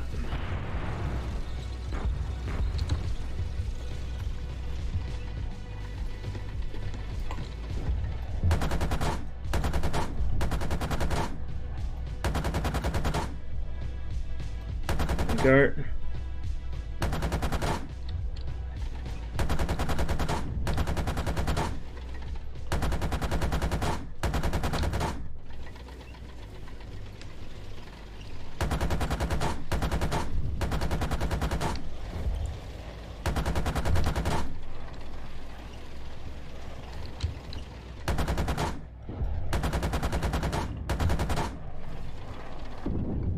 Fuck.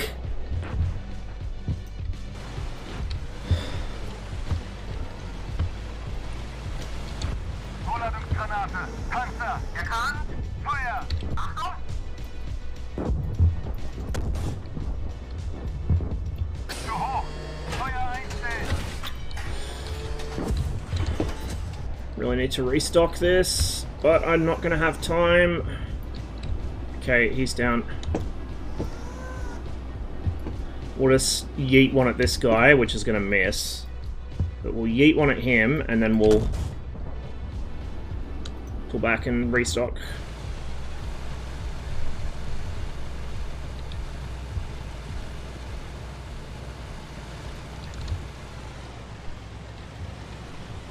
Oh fuck, and here comes the other Cobra.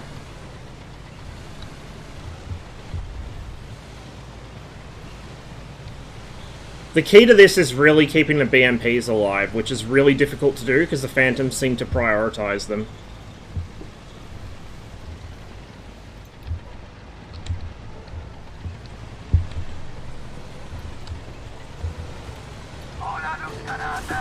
We'll just hit him with the coax. He's close enough that we can hit him with this.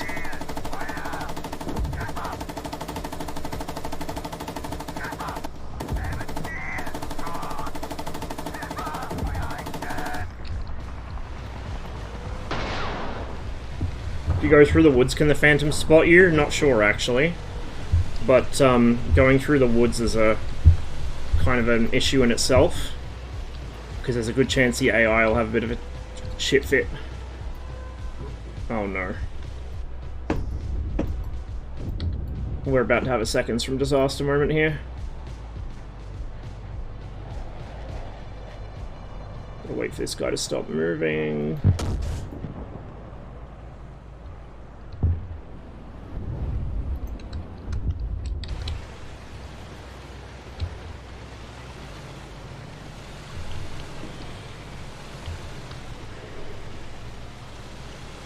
What I'm going to do is I'm just going to rush down the hill and hope for the best. I think that's all we really can do here.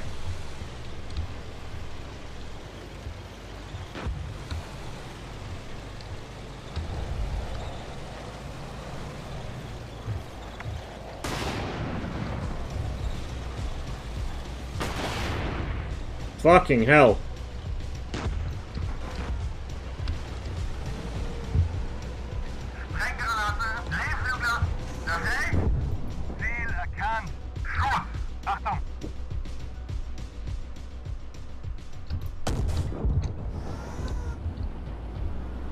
Restock.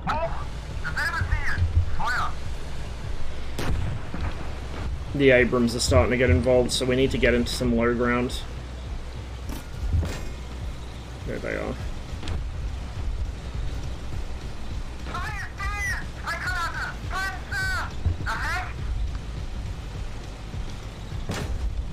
Ooh.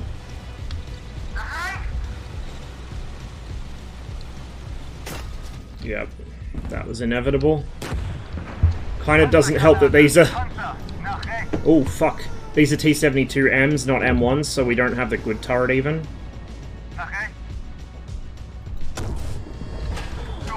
It's a miss. He wants us to go for the tanks, which we'll do.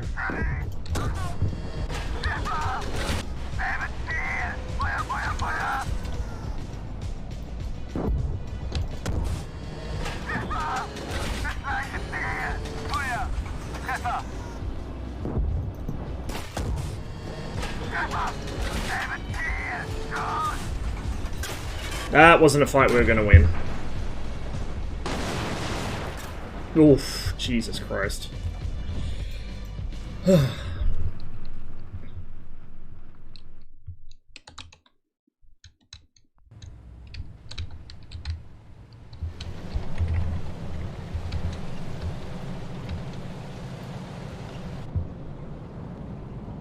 No sound effects for 30mm hitting the ground or detonating. There is. You just won't hear it from inside the vehicle. Not at longer ranges, anyway.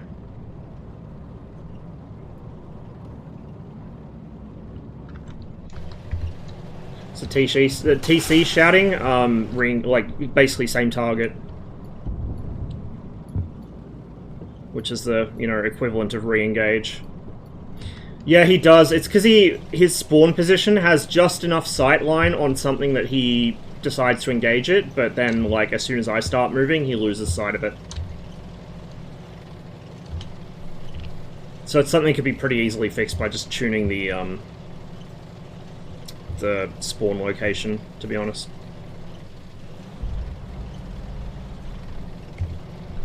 We'll scooch up with the tanks a little faster this time.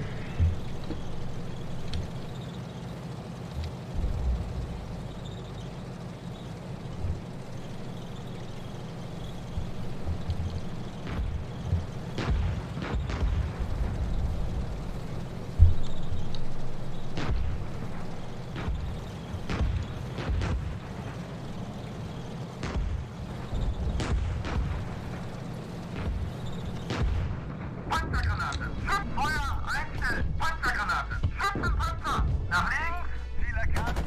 Feuer! Achtung! Ziel! Dasselbe Ziel! Feuer einstellen! Let's get moving again.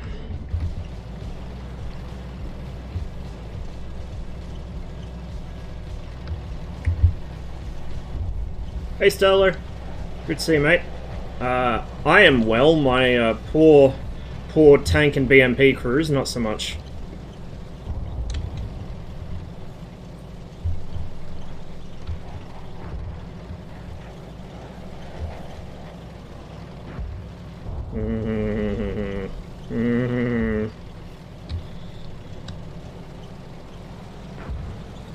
Yep, they're going for me. Fuck. Leave me alone!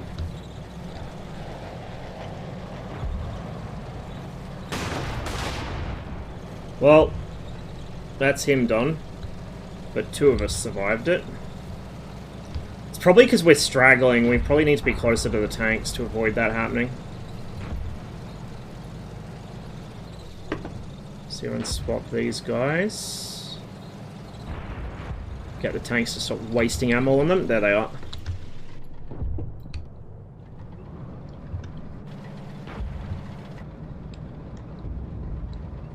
And I've lost sight. There we go.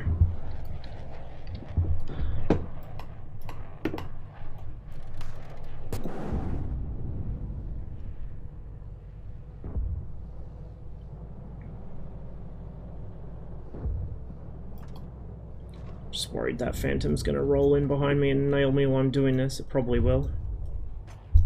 Okay, he's hiding. We're moving.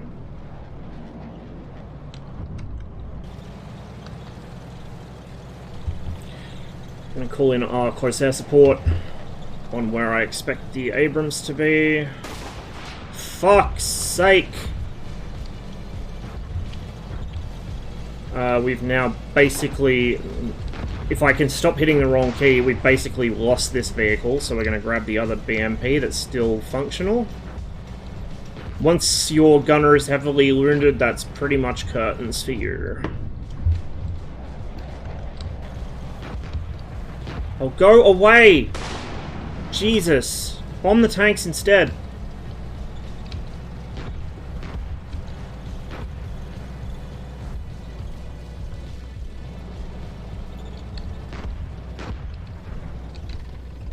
I hear you.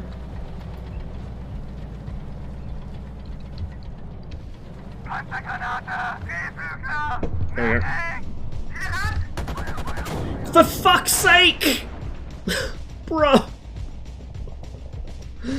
Oh, I can't catch a break. I cannot catch a fucking break. Alright. I'm just gonna get these guys into the low ground as quickly as I can while hitting that position. Oh, he bombed something. He hit one of the M60s, maybe?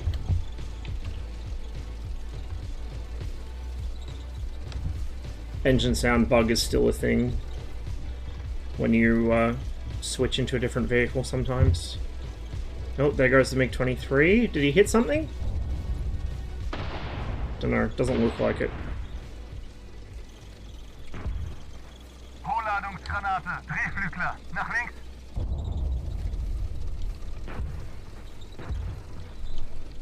Nach links. More Phantom passes. Hey, Steve. Yeah, Monkasteer indeed. Cheers to the resub, man.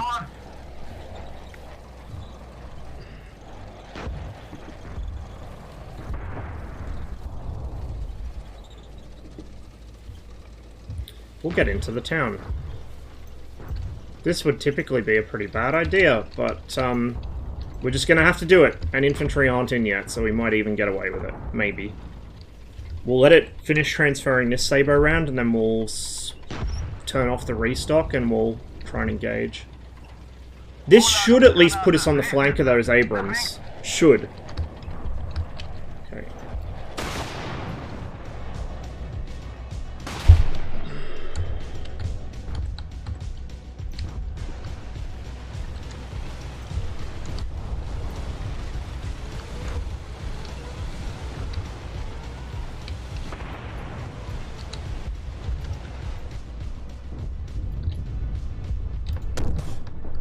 Fuck!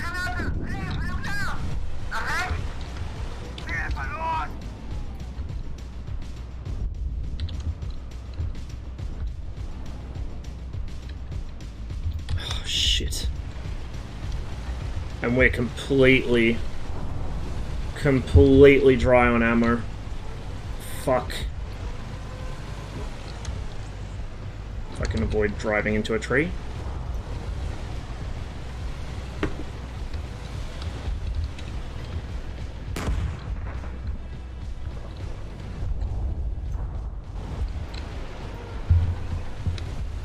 This guy's actually got...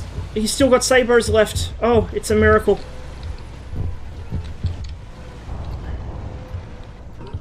Problem is, I'm going to have to use half of them on the helicopters. When really I want to save them for the Abrams. Oh, hello. The helicopters are getting pretty close. I might not need to...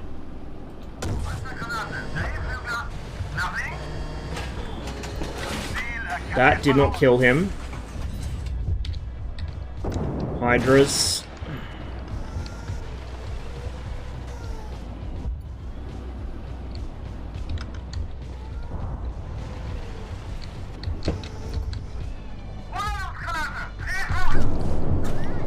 Fuck me!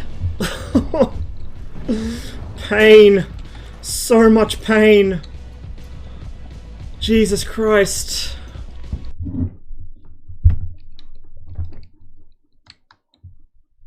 It took me less attempts than this when I played it off stream, so we've somehow got worse at this.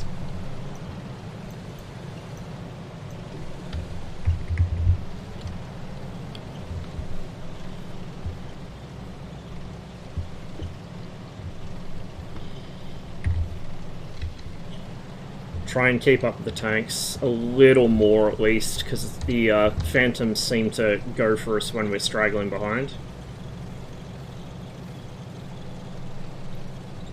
Reactive armor protect a tank from these cluster bomblets? I'd imagine so, to a degree. Don't know what kind of degree, but... well done. AI and trees still occasionally have some moments together. They've also done a vegetation pass on the map, so you may notice that there's a lot more variety in the trees now. There's a lot more colour. Which is cool. The forests actually have undergrowth and stuff in them. They also have, like, you know, boulders and twigs and things you'd expect to see in a forest, so it's really starting to shape up environment-wise, which is nice to see.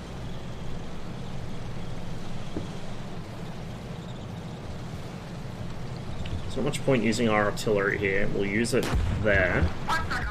Schutzenpanzer! Nach links! Ziel erkannt! Schuss! Treffer! Dasselbe Feuer! Einstellen! Panzergranate! Schutzenpanzer! Ziel erkannt! Feuer! Feuer! Einstellen! God, I love this gun. Okay, let's get moving.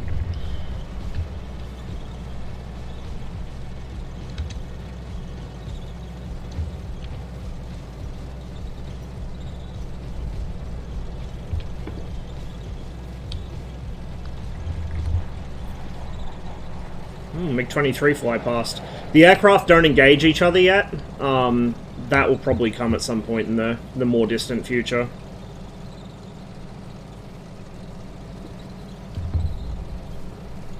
So at the moment they'll just fly past each other.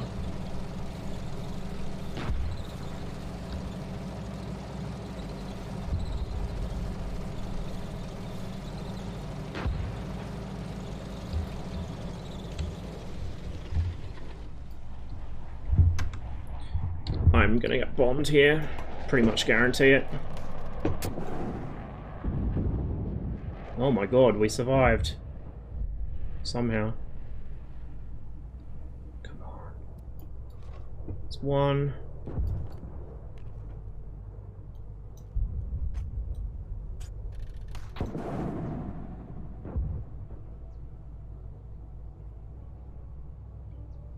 So these guys kind of hover in observation, and then at a certain point, I think it's when you hit the waypoint. Oh fuck, it's going for the tanks, not me.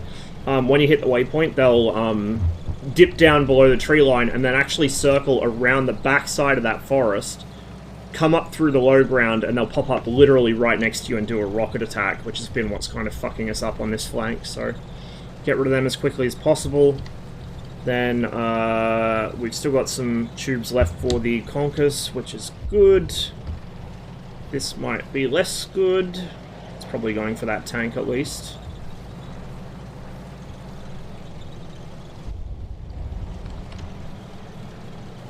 We'll call our own air support around there. Fuck off! God damn it! At least the gunner's still alive.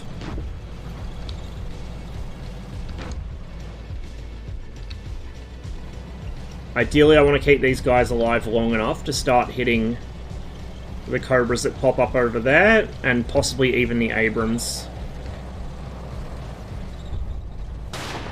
Jesus, I saw that bomb. I'm surprised this guy tanked it. He got lucky, I guess.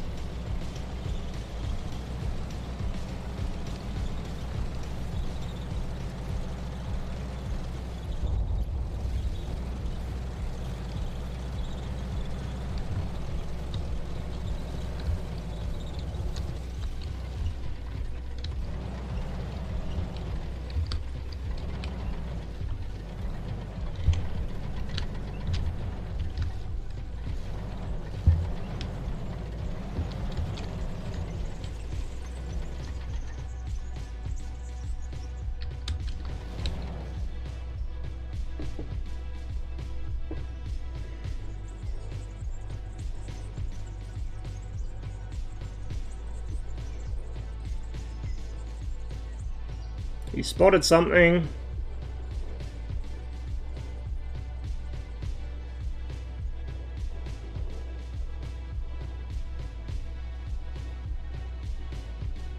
Boom.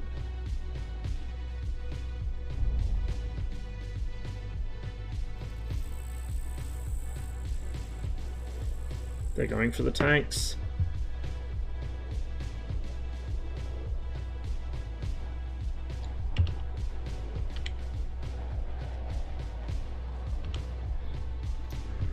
Drop this in the back slope there. I'm gonna grab one of the T-72s and move them up. Because I suspect the reason we're not seeing those Cobras is because they, like these guys haven't triggered them yet.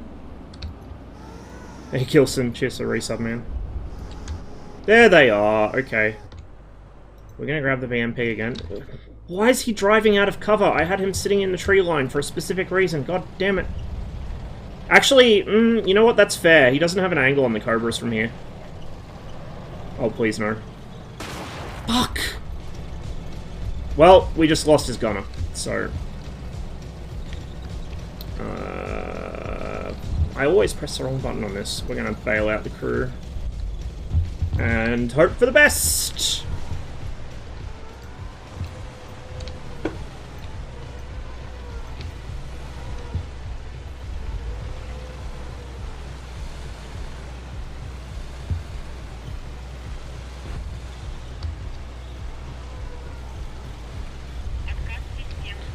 Shit! Hey Pom, cheers for gifting that sub. We are so fucked.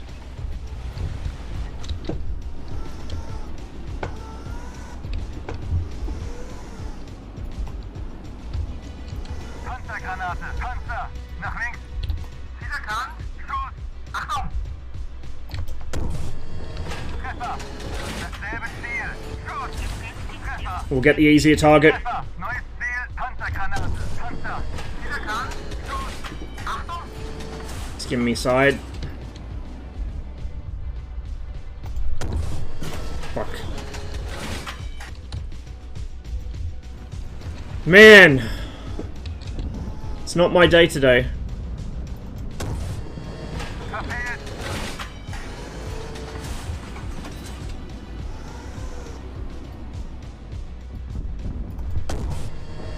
Verfehlt!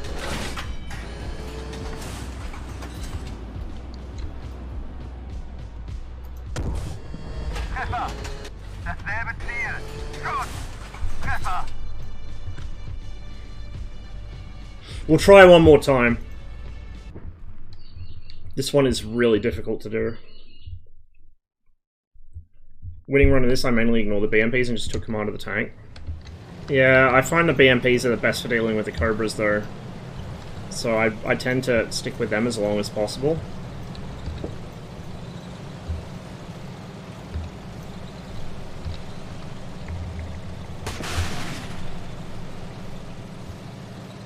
Problem is just keeping them alive.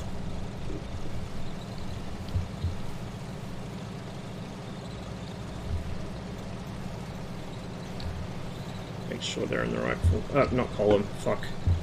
Formation line. There we go. And 50-meter spacing, which they hopefully will be on.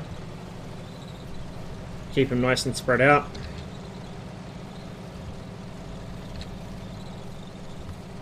I'm going to be the first thing that crests the hill now. That's okay. We'll dump some artillery on the backside of that, just in case.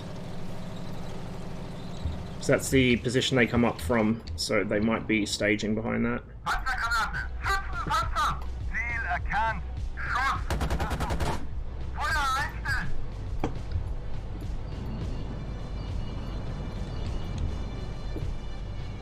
Panzergranate! Schutzenpanzer! Ziel erkannt! Feuer! Achtung! Immer! Dasselbe Ziel! Schuss! Feuer einstellen!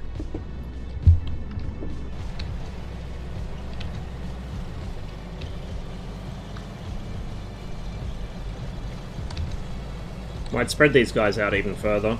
75.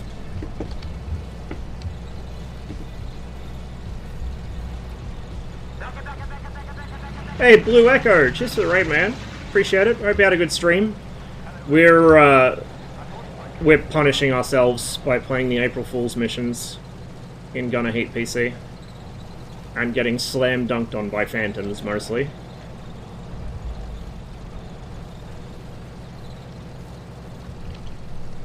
Phantoms and Cobras and other such unpleasantries. Panzergranate! Drehflügler! Nach links! Hey, bud. Ziel erkannt! Feuer! I'll stick with the AP for him, honestly. Oh, no, it's switched to HE automatically. Dasselbe Ziel! Feuer! Feuer einstellen! Okay, we got one. That was for me, but it missed, thankfully. Jesus Christ. That's short. Go down already. Yep, there we go. Okay, we got him.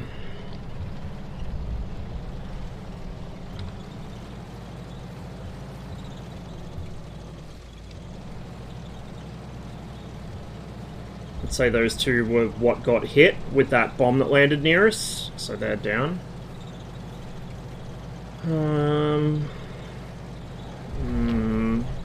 We'll get our own cast to come in.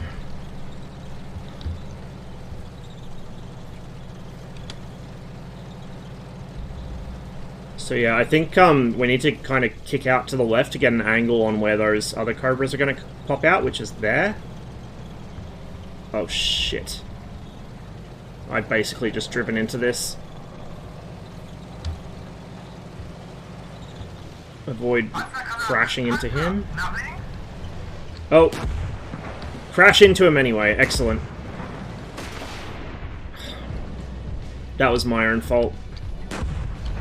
My own incompetence killed me. Hello, that's an M60. Panzer! Nach links!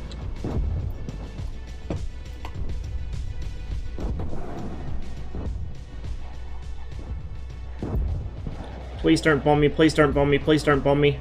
Treffer! Dasselbe Ziel! Feuer! Gonna move into the trees. One of them's trying to kill me.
Problem is, as soon as I relinquish control of this guy to go grab a tank, he's going to drive out of cover.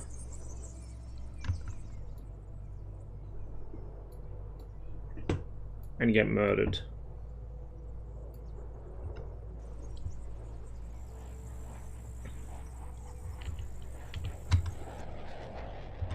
Fuck it.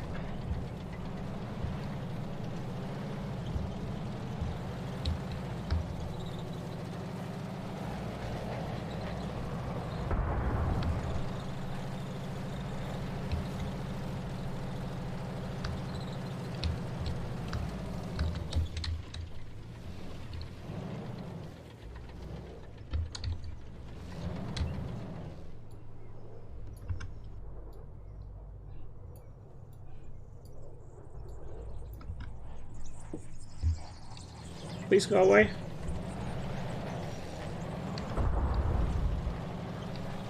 That was for someone else.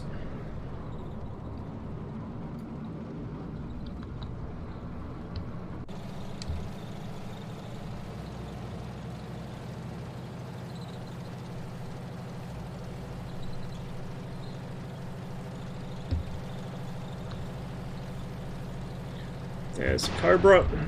Panzergranate, Panzer! Fuck off, Abrams! Jesus fucking Christ, I hate these things.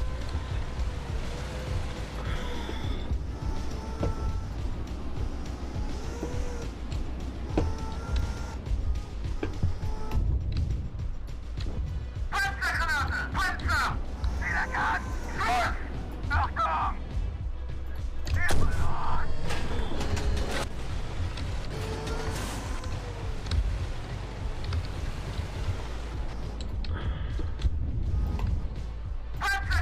Can barely see them.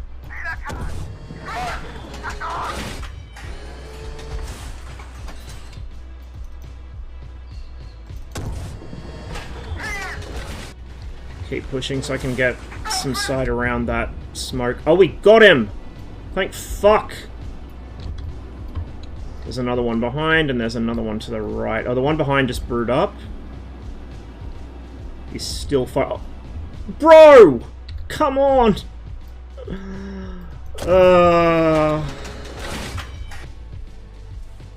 I give up.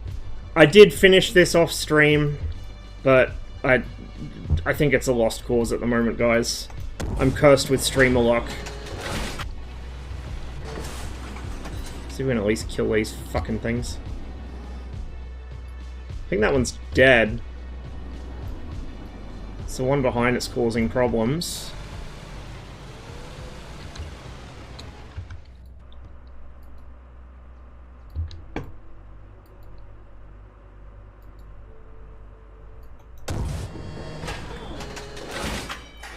Come right slightly.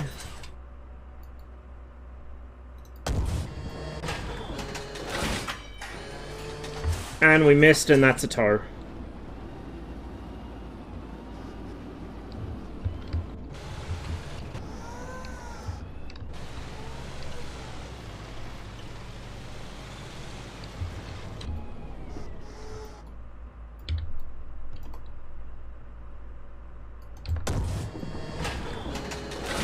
Hey, there we go.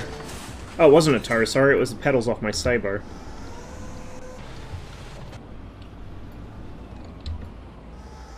Notice we hit him, but he didn't go down.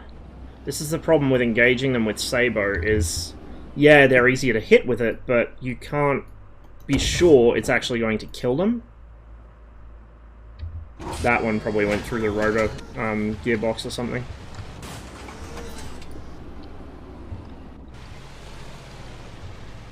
Importance the ability to shoot on the move.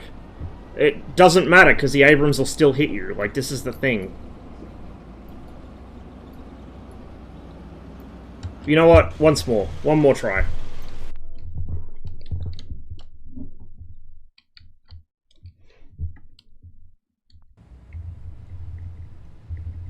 And we'll just sprint up with the BMPs. And try and knock out shit as quickly as we can.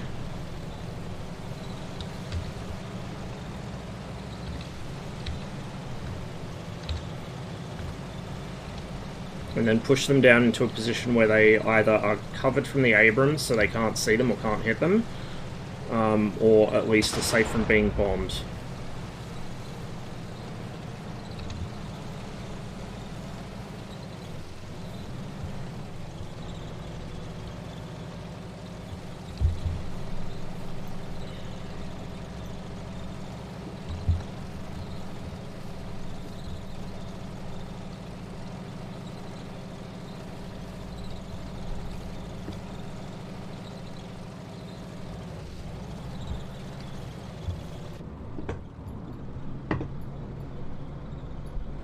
Panzergranate! Schutzenpanzer!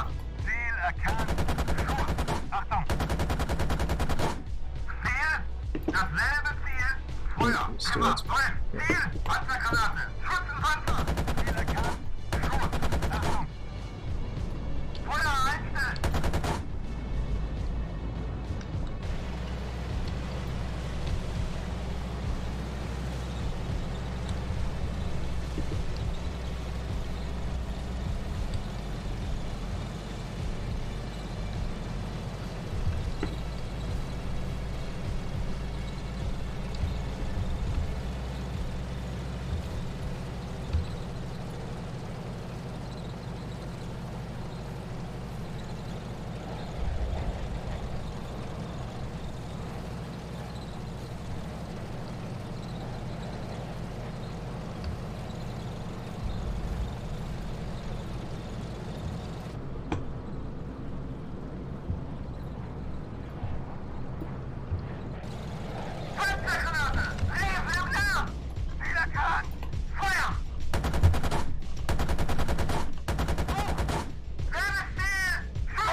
There's one down.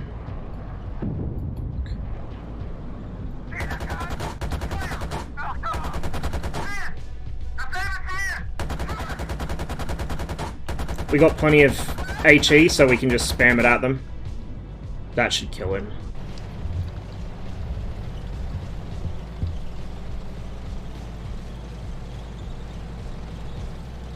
I think we've lost that BMP.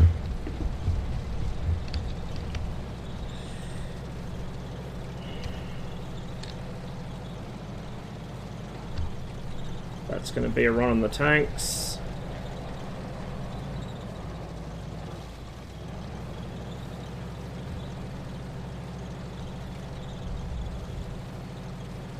Oh, dry run. They didn't drop anything.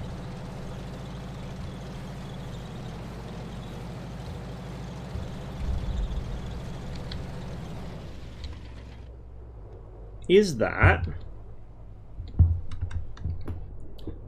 a Cobra? No, it's not. It's a power line.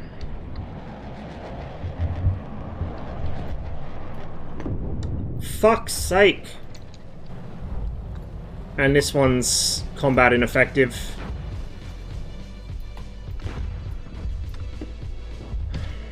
What was it? Bail out. God damn it. Alright.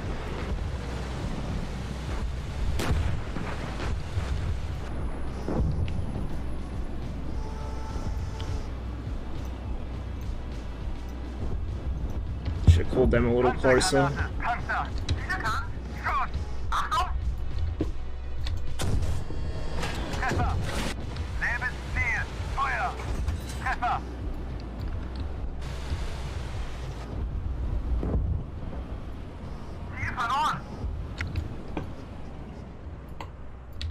Panzergranate! Panzer! Erkannt! Feuer! Achtung! Feuer einstellen!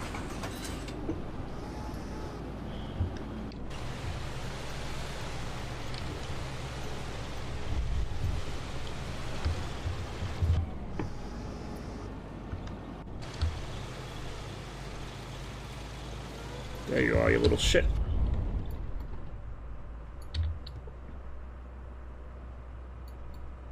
Just make sure we've actually ranged him.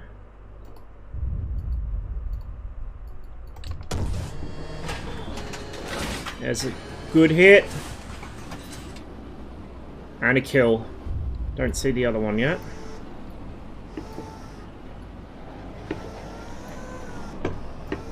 Keep an eye out for these Abrams too. If we can get into the low ground, maybe.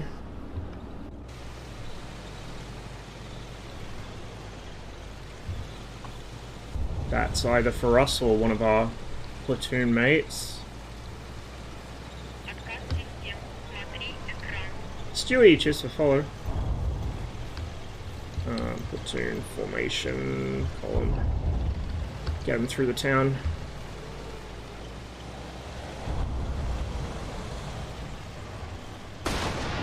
Shit.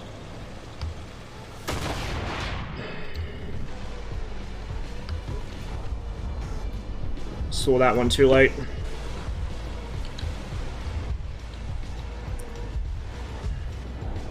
Figure out where it came from. Shit, there's another.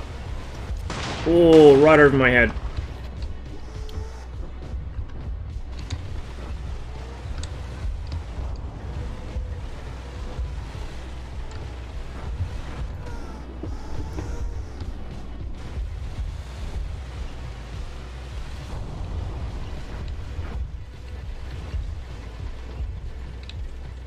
I don't even see the other Cobra. However, I do see some Abrams who appear unaware of me. I'll hit him with heat, because heat's pretty effective against the Abrams if you can hook it in the upper side of the hull. So we'll give him another Sabo, and then we'll go to heat.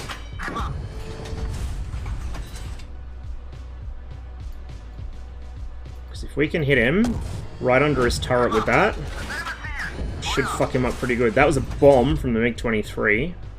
We'll go for the side of the turret, maybe. Yep. Feuer Einstein, we've fucked him up. Where's the next one?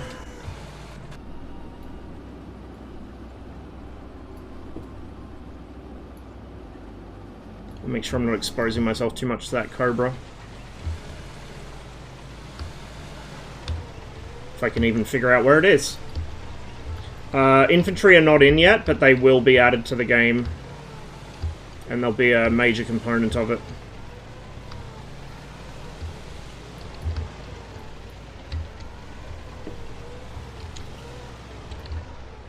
Fuck. Fuck, fuck, fuck, fuck. That's for me.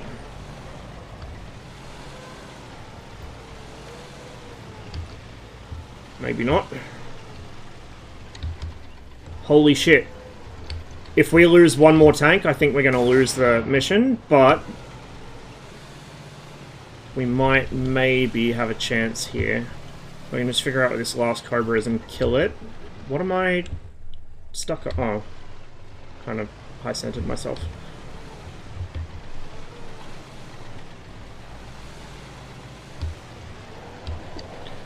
Please no. Jesus.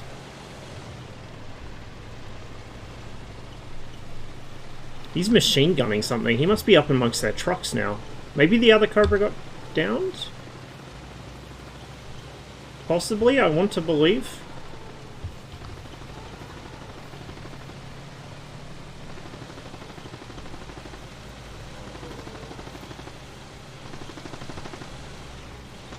I really want to believe.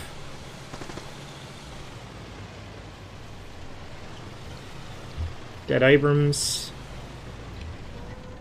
One's still active, the far one. And he hasn't noticed us yet.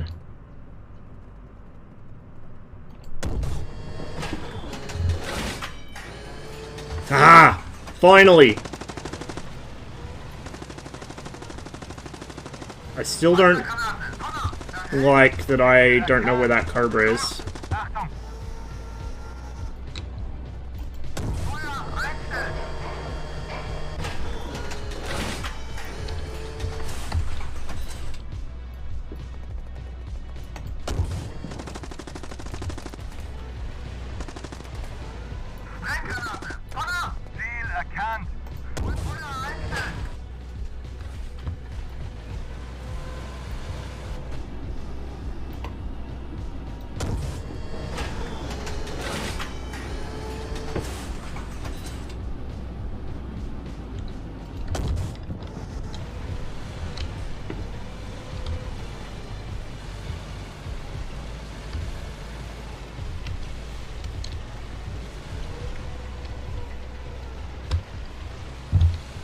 There's something we haven't killed yet.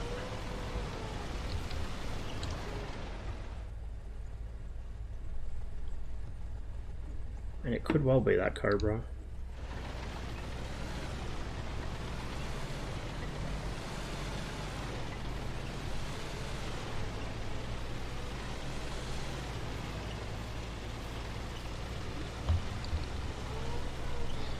Bullet impact holds the damage? Yeah, that's on the roadmap. These guys should all be dead, right?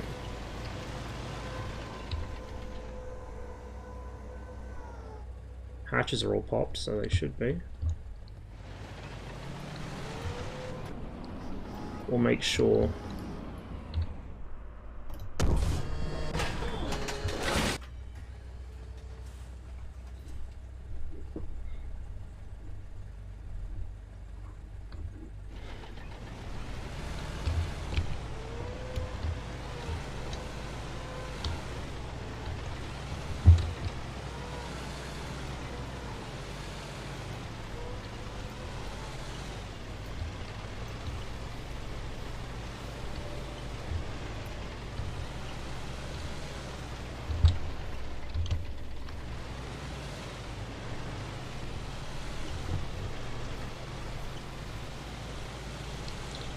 I think I'll have to drive this guy up that hill and see if I can find where the Cobra is, because it's probably sitting behind a tree. And until it's dead, I don't think I can complete the mission.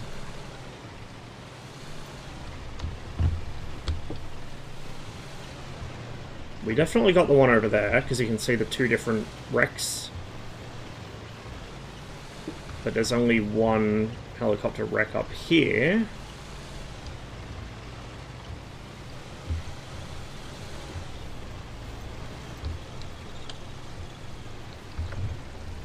BMP-2 aerial recon.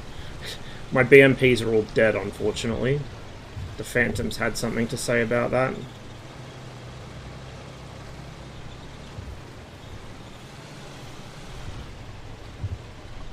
If worse comes to worse, we'll deploy the F3 camera cheetah mode.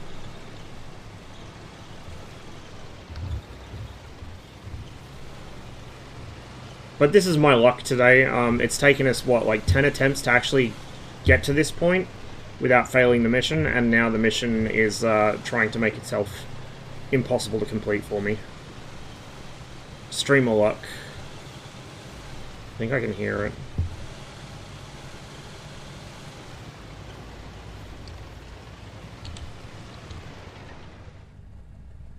I can hear it. It's behind the hill, like behind the ridge.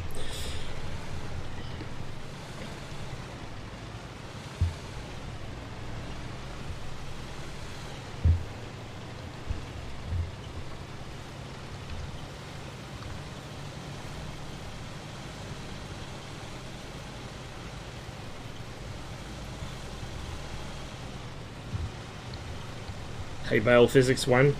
At some point, same with fences, stuff like that. Trees will also be knocked downable by tanks and other heavier vehicles, but there's a lot more sort of important core gameplay features that devs have been working on, so like that is a feature everyone asks about, and yeah, the devs know tanks should be able to knock down trees, but it just hasn't happened yet because there's so many other things to do. Very small team. Garmster, thanks for the follow, welcome to the stream. When I say very small team, I mean it's like literally a permanent team of 4 guys now, I think, and then a bunch of stuff that they get freelancers to help out with, or like they have guys that'll do sort of bits and pieces here and there that are regular contributors, but they're not, you know, full-time permanent employees. Morning from Sweden. Well, good afternoon from Australia. Literal opposite side of the world.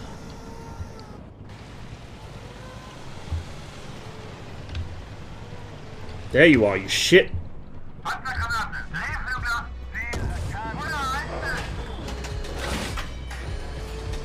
Finally! Finally! God damn. Dedicated sound engineer? I don't think they have a dedicated sound guy yet. They've got a guy that's going to be contributing a lot of stuff for them, but not like full-time, as far as I know.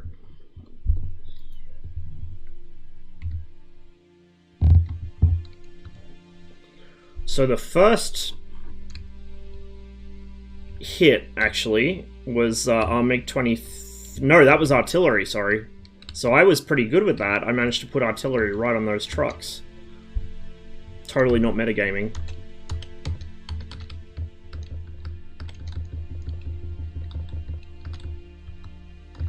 Oh, hang on. Okay, so then this is where we rush down those Cobras, try and get rid of them sooner rather than later. More artillery landing on the trucks. This was a Mark 82, which completely erased that BMP. Then this was the other... Or actually, this is still the first Cobra. Another bomb on that same BMP. Or actually, no, sorry, that was a bomb on... Yeah, no, because that's me there. That was the one I was controlling. So this is the guy that I saw knocked out. So he had 2 Mark 82s land basically right on top of him, you know, more or less. That's a dead Cobra. This is more of our artillery. And then the T-72s spotted the... Spotted the M60s and began engaging them. There's a bit of an issue at the moment with the M1s. The composite armor meshes, like for the damage, like the visual damage model. The damage model still works as far as I'm aware, but the visual damage model for the composite armor and the blast doors sometimes get separated from the tanks, like so. Don't ask me why, but that's what is going on there. So yeah, it's a fun and exciting new bug.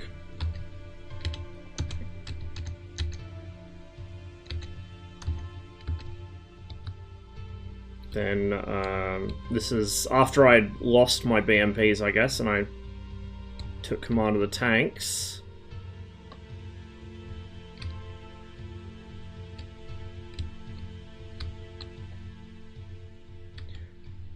So this was the first shot that failed to take this guy down. You can see it hit the bottom end of the transmission, I guess, but it didn't actually knock him out. We needed a second shot to do that. That's a good shot, right through the turret ring.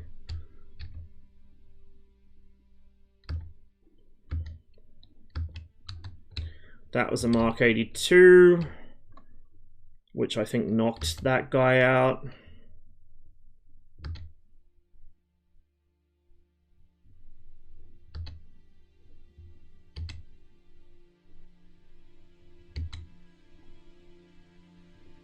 Bit of friendly fire there. And again. And we started losing 72s to the M1s, which is to be expected.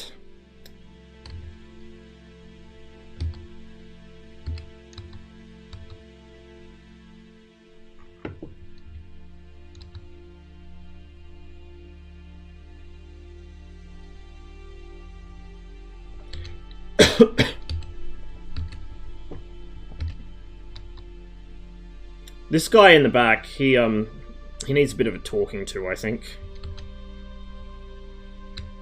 That was the tow that we evaded by diving behind a house.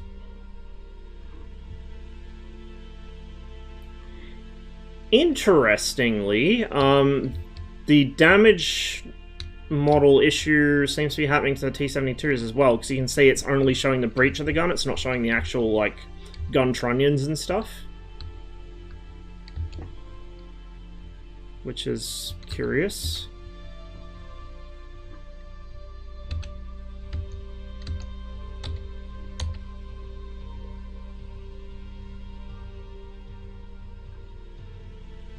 I think that's the turret slip ring.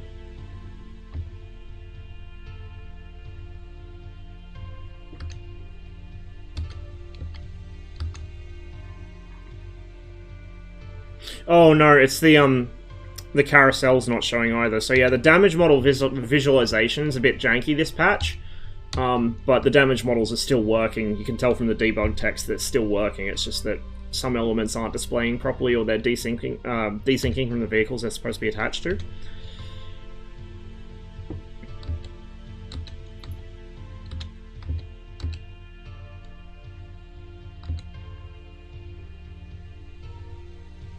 And that was the shot that killed the last Cobra. Straight through its transmission, well, through the pilot's seat, through the transmission, and then off into the sunset.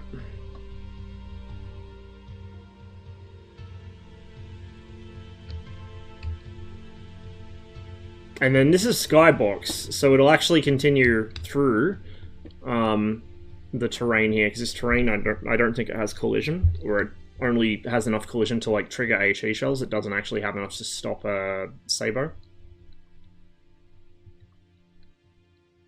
But anyway, we finally completed the April Fool's missions. So what we'll do now is we'll go to Grafenwehr, and I'll have a look at the difference between the 25mm HE in the Bradley and the 30mm HE in the BMP. And then we'll just do some existing missions. We'll play them again.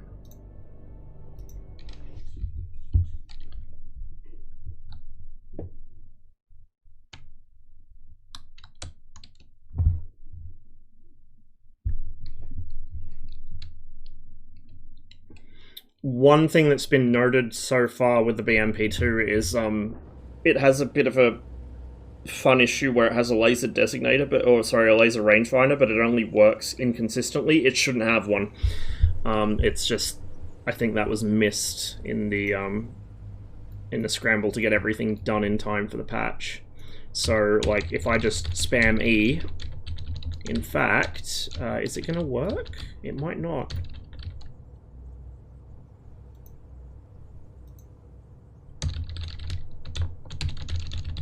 Don't know. People were apparently getting it to laze stuff, but it shouldn't have a laser rangefinder, so that'll probably go away pretty quickly. Let's switch to HE, and let's engage, I don't know, like this target here. We'll call that like probably 400 meters, probably not even that. 400 is pretty close.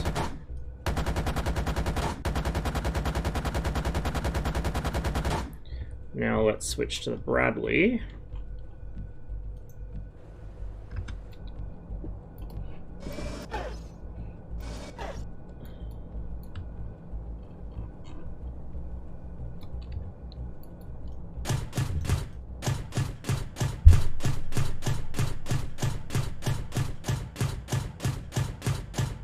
You can already see a visual difference in the effects.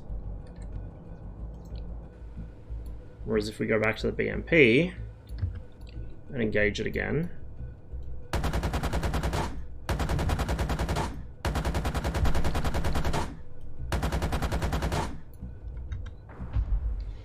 and there's your impact sounds, by the way. And if we engage something further away, like, I don't know, over there,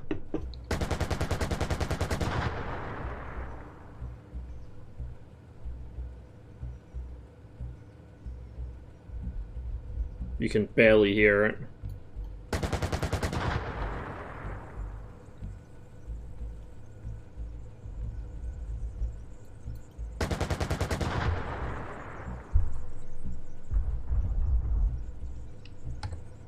Anyway, let's have a look at the effects of this.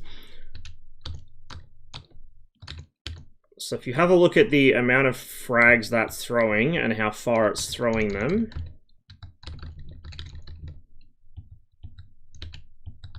BMP, Bradley. Less fragments, lower energy.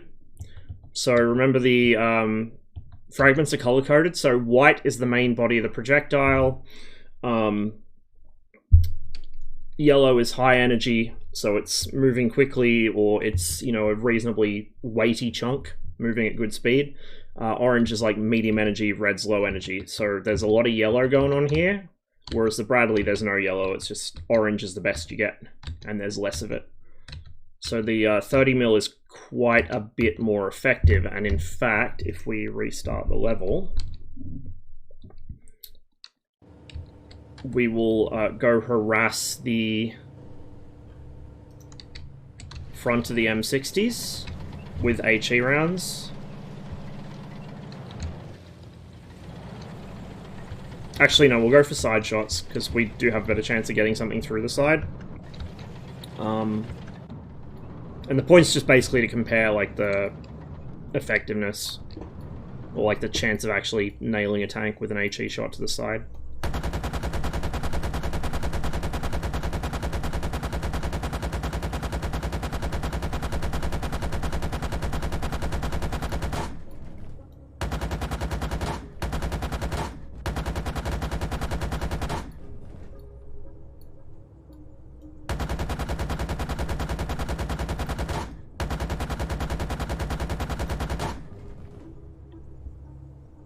He burning. Let's grab the Bradley. And we'll have to back up a bit to hit the other M60.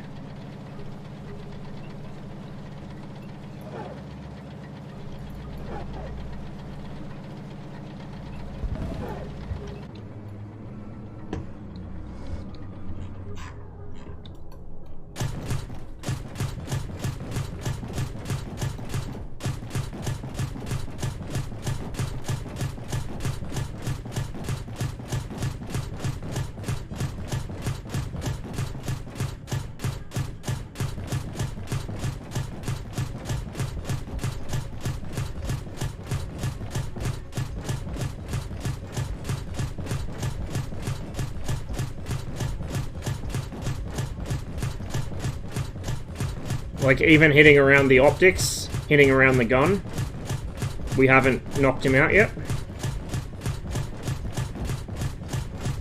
We would have to get supremely lucky to do it.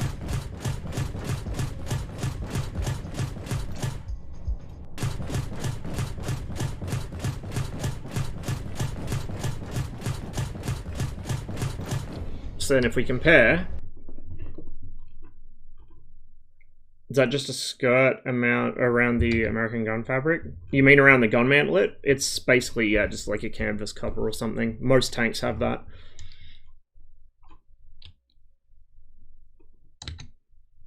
It's to maintain the CBRN seal, I think, or help maintain it anyway.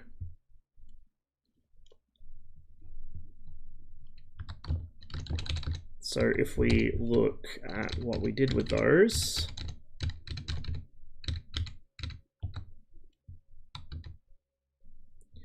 that sent fragments through the driver's head. So that actually would have killed the driver probably, right there.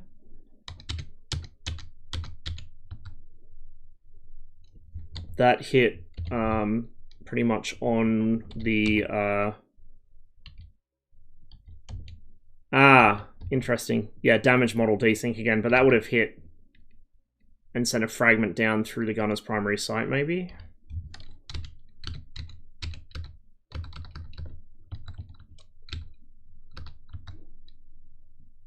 That was probably what started the fire. Right there. Centerpiece down into the ammunition in the hull.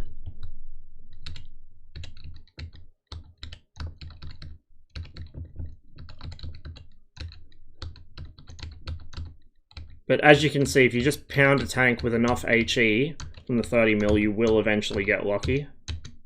Whereas the 25 didn't really bother him. How does CBRN protection work if you have to open the breach? Overpressure.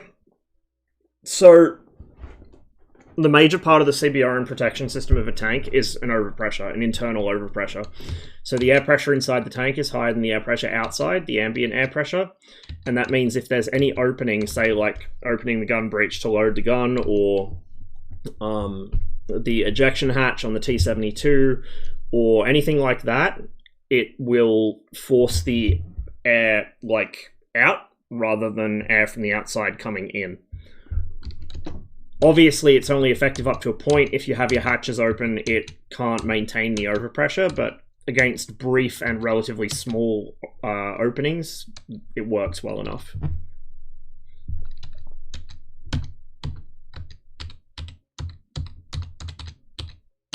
Anyway, I think you guys get the point. Let's do some missions.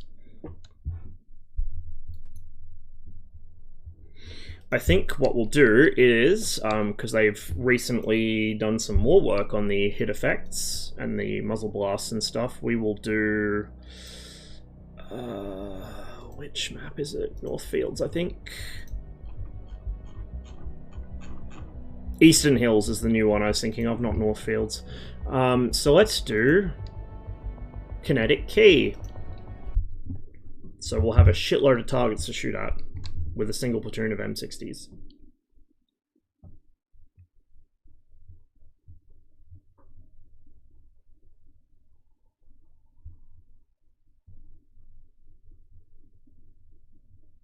Just playing campaign defense mission, took 4 Abrams, 14 rounds of Sabo just to bring down my BMP-1. That's only impacts.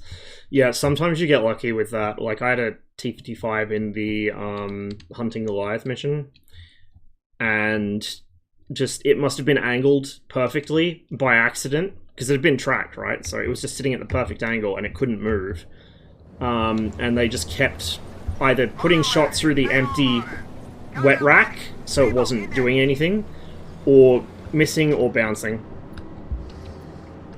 So I got supremely lucky on that playthrough of that mission. Straight brawl, who would win? Abrams or T-80 UM2? Straight brawls don't really happen very often. I couldn't tell you. Whoever sees the other tank first would probably win. Like, that's generally the historical theme of tank-on-tank combat, is whoever sees the other guy and gets the first shot off will win. Doesn't matter what the relative capabilities of the tanks are, it makes no difference. Because as soon as the first shot's in the air and it hits something, it's pretty much a sealed outcome.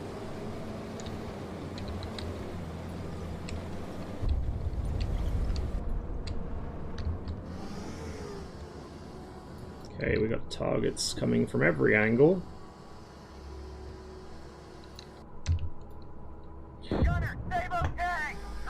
wants me to engage this group first. He's obstructed already. Let's take this guy.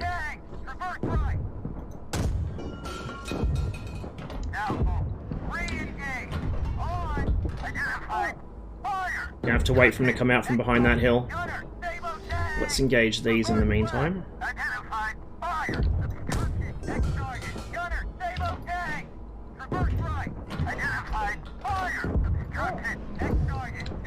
Should really be moving here instead of sitting still.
Don't like those tanks moving up my left flank. I'll start working on them in a minute here.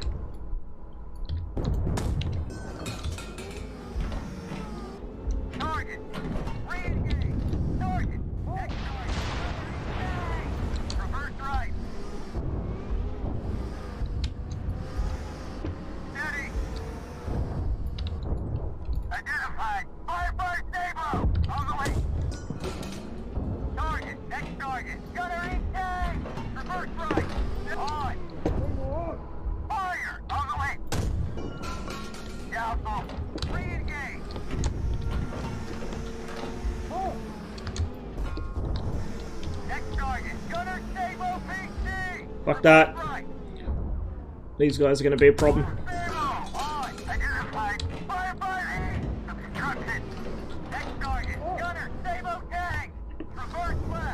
Obstructed. Oh. Okay, he wants me to go for the BMP.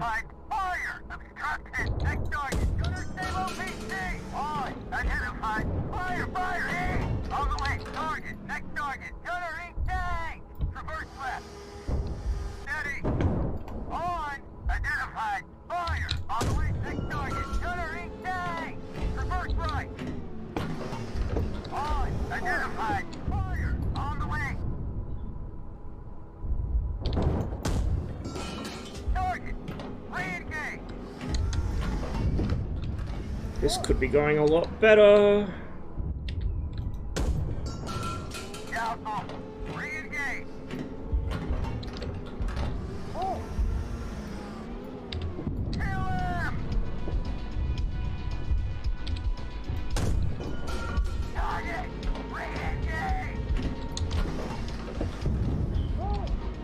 Really rather be hitting him with Saber, but we have to use what we got.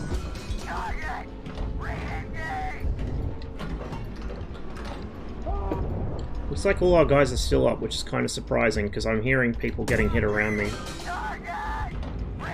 Last heat, Jesus Christ. I've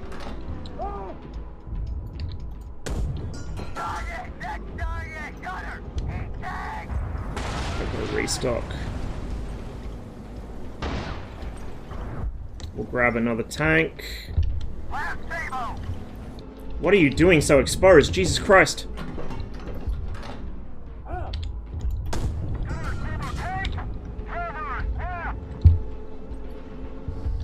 This guy's got a restock as well.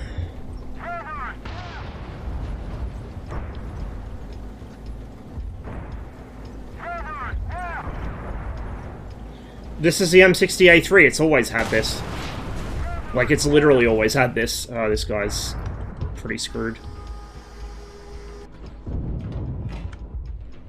He's not in a position where he can really see much. Except this.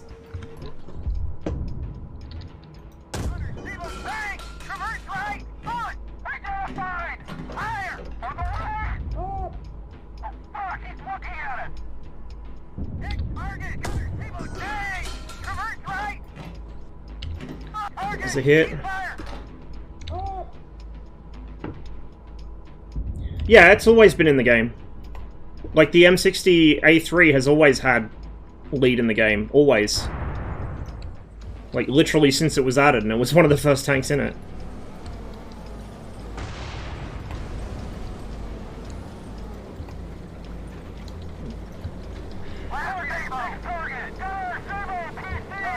We'll deal with that in a minute.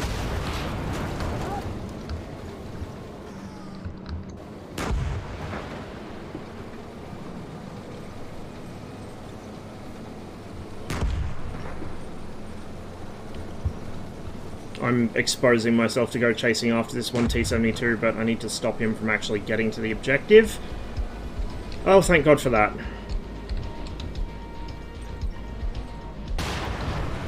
Jesus. It's artillery.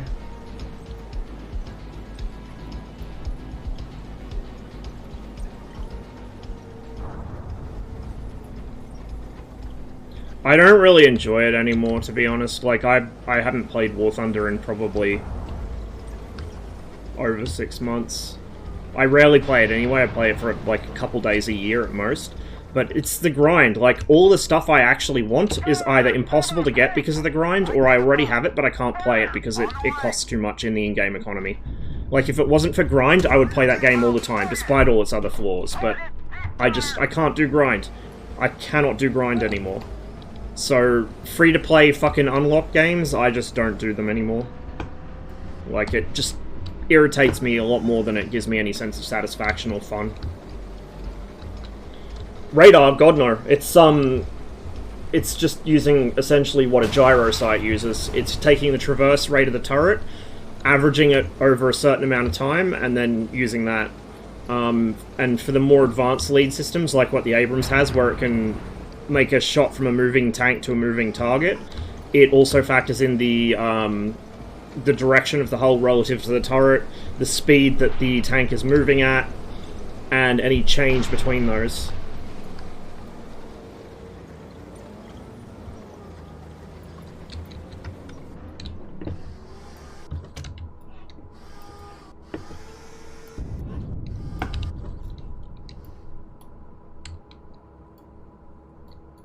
I think all the BMPs are knocked out, otherwise they'd be shooting at us or running away, but we'll hit them again just to make sure. And because it's fun to shoot at them.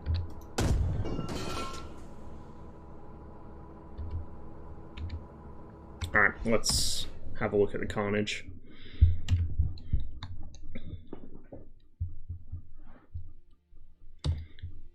I can't play the T-64 because it costs too much to play it in-game. I just, like, and I don't want to grind for credits, just like I don't want to grind for anything else. And I can't get the fucking MiG-21 because, let alone the 23, because it's just, there's too much grind. Like I said, I just don't play anymore because the grind is hell. When I do play, it's usually like 1 or 2 games, and then I'm just like, yep, okay, cool, I'm bored again.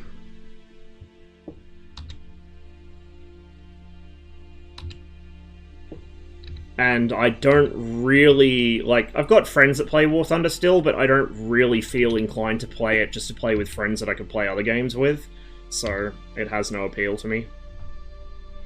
I'll try to learn to get the MiG-21 over my Easter break. Any tips for getting started? Yeah, don't let the plane intimidate you just because there's switches everywhere. Or, you know, don't let the stories about its difficulty to land intimidate you because it's not difficult to land, it's easy to land. Understand how it works. If you understand what the MiG-21 is doing and why, you'll never have a difficult time flying it. Like with the landing, most people don't understand how to land a plane, let alone the MiG-21. But if you understand that it's got a blown flap system and it needs power through the engine to keep the air flowing over the blown flaps, then you know, don't cut the throttle before the wheels are on the ground, and you will never bounce. Like, you don't have to read through the real MiG-21 manual in detail, but knowing what the aircraft's equipped with systems-wise and why they're there goes a long way to helping. Generally understand that anything that happens, like anything bad that happens with the MiG-21 is because you did something, not because it did something. So don't let yourself get kind of talked into the trap that a lot of people do of, you know, they go on Hogget and say, oh, why am I having so much trouble with the MiG-21? And they'll say, oh, it's because it's a really hard plane to fly, or it's because of this, it's because it's a death trap, whatever. And they won't say, well, you know, what the actual problem is like, oh, you were way too high of an angle of attack when you tried to land, or you tried to use the afterburner on landing with the flaps fully out, which you cannot do. Or, you know, you were flying too slow, or things like that. Like, understand that as long as you treat it correctly, the MiG-21 is an excellent aircraft, and it will always do what you want it to. The moment you start asking too much of it, that's when it's going to punish you. So, whenever it does something unpleasant, it means that you need to improve your skills in a certain area, not that the aircraft is to blame. Flown a bit, just not used weapons yet, found it okay to land, have a pilot license, so understood the importance of it being on trim and speed. Yeah, so you're already way ahead of most people. The weapons are so-so. Its best weapons are still kind of inconsistent. Generally, I'm kind of on the conservative side with what shots I'll take with my missiles. Now, with the R3R, I'll usually fire them in pairs. I'll fire one as I come in range and one as I'm sort of towards minimum range, so that if they dodge one, they probably won't dodge the other. But, the thing with the MiG-21 is it's really easy to pick up, but it's difficult to get the experience over the long term, because it is the kind of aircraft where proficiency comes from long-term experience and a lot of repetition. Like, for instance, it took me about 2 years before I was any kind of good with the MiG-21, and if you stop flying, it just goes away like that. So I'm back to, not square one, but I've got to really improve a lot of my combat flying again, because it's been so long since I've flown it, really, that I have trouble handling it in combat, whereas before it was easy for me.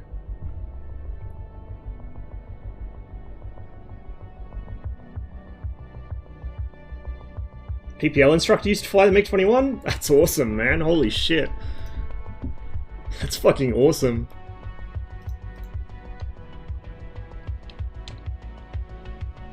Get some great instructor stories there. Experience with MiG-21 is it's easy to land for me. I keep fucking up the flying thing because my Neanderthal brain tries to maneuver it in ways that won't work. Yeah. The biggest thing to remember with that is if the aircraft gets away from you, just let go of the controls. It wants to fly. Now, obviously, if you're near the ground, this isn't going to work. But if you have some altitude left, just let go of the controls. The plane will solve the problem for you. It wants to fly, so just let it. Probably 8 to 9 times out of 10 that I see people crash into the ground in the MiG-21, it's because they're over-controlling the aircraft and they're making the problem worse.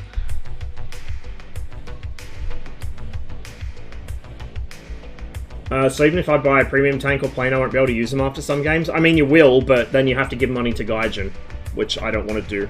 I've already done too much of that and I don't want to do it anymore.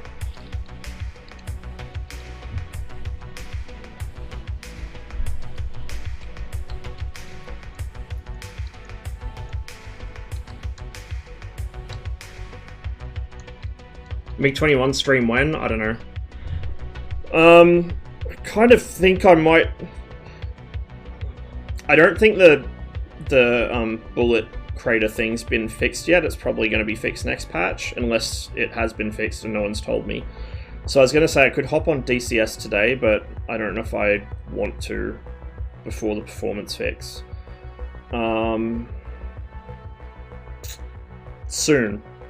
Because I do need to do some more DCS.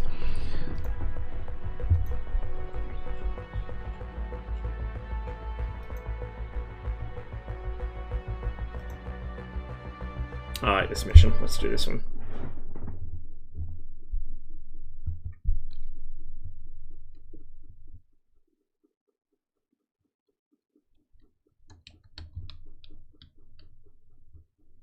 Yeah. It's an issue that came along with multi-core. Hot tip, turn off the then state-of-the-art flight control assist. What, for the MiG-21? I mean, only because they're modeled wrong in DCS. In real life, you would not turn those off. You would fly with stabilization mode on. Pretty much permanently.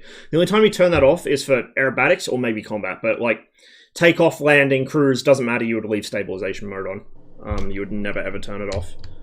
But in DCS, because it's not modeled the way it should be, you want to leave it turned off. In fact, in DCS, you never ever want to use a stabilize mode in the MiG-21 until it gets fixed. Because it will actively kill you. Because it acts as a control input damper instead of what it should be doing, which is essentially auto-trimming the aircraft.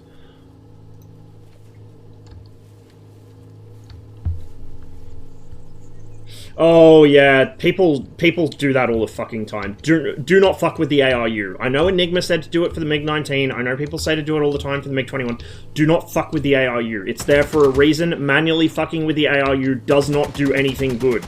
Like, it's snake oil. People think it makes the plane turn better. It doesn't. Like, the speed range where manually fucking with the ARU gives you more turn, but doesn't, like, break your wings, is so minuscule that you shouldn't be flying like that anyway. Like, do not ever fuck with the ARU. There is no benefit to it. And you'll just teach yourself bad habits. There's a toe position. Hang on. Kind of past that bend, and there's one just before the bend. Oh, I crested the hill too much, they saw me.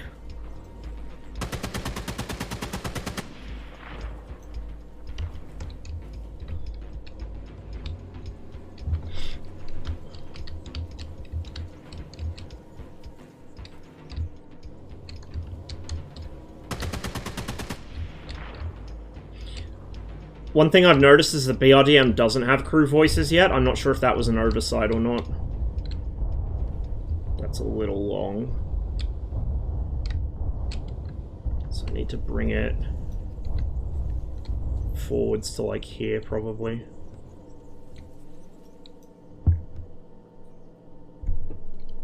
We don't have a whole hell of a lot of time here to work with, so I want to get these on target ASAP.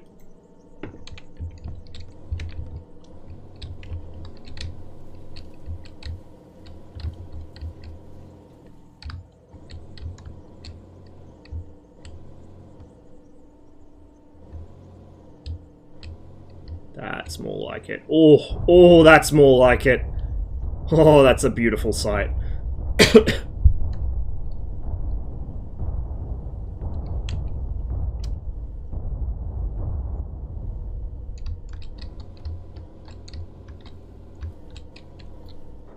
Well, it's because it's an important, like, system of the aircraft. It's like, there for a reason. If the ARU wasn't necessary, it wouldn't be on the plane, right?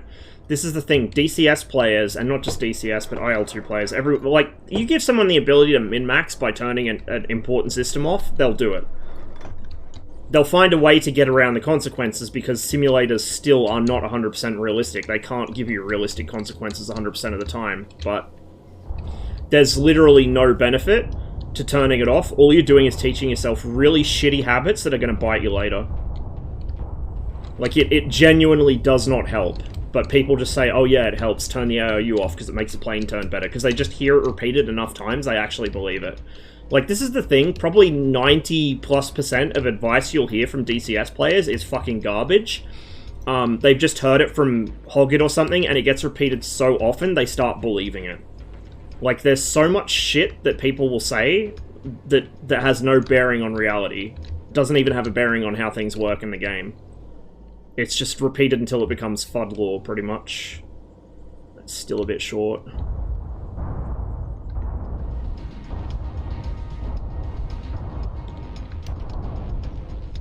Okay, I think we got him.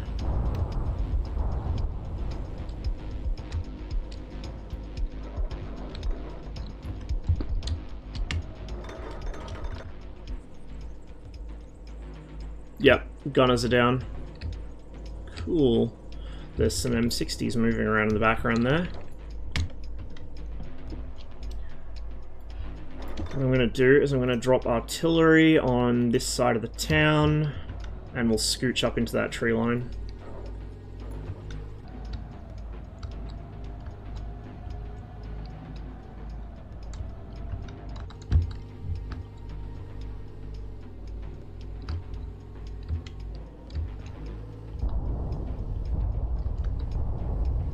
We need to shift that right a little into that cluster of buildings.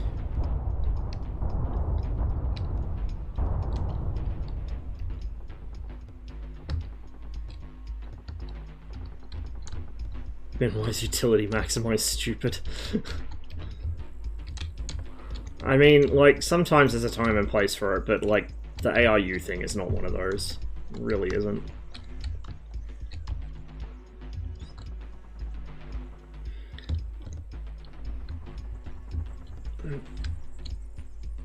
Really? Oh, that was my guy engaging them. So there goes the last of the M60s up the hill. And the thing to remember as well is the overwhelming majority of DCS players are just gamers. And they will give gamer advice. Shit, that was a mistake. For instance, it is a revelation to a lot of DCS players that flying at low altitude in full afterburner with 3 of the biggest, draggiest fuel tanks you can carry is actually a bad idea, and you would get to combat faster if you flew at high altitude with a single small drop tank. You'd get there quicker and you'd burn less fuel to do it. Like, they genuinely don't understand that because they're not pilots, right? They're gamers. They have gamer logic. They understand the world as you would as a gamer, not as a pilot. And then it just gets repeated and repeated and repeated until people genuinely believe it. Like, if you go on Hoggit, people will have a fucking neurosis about the MiG-29 or the MiG-21 or whatever having short range.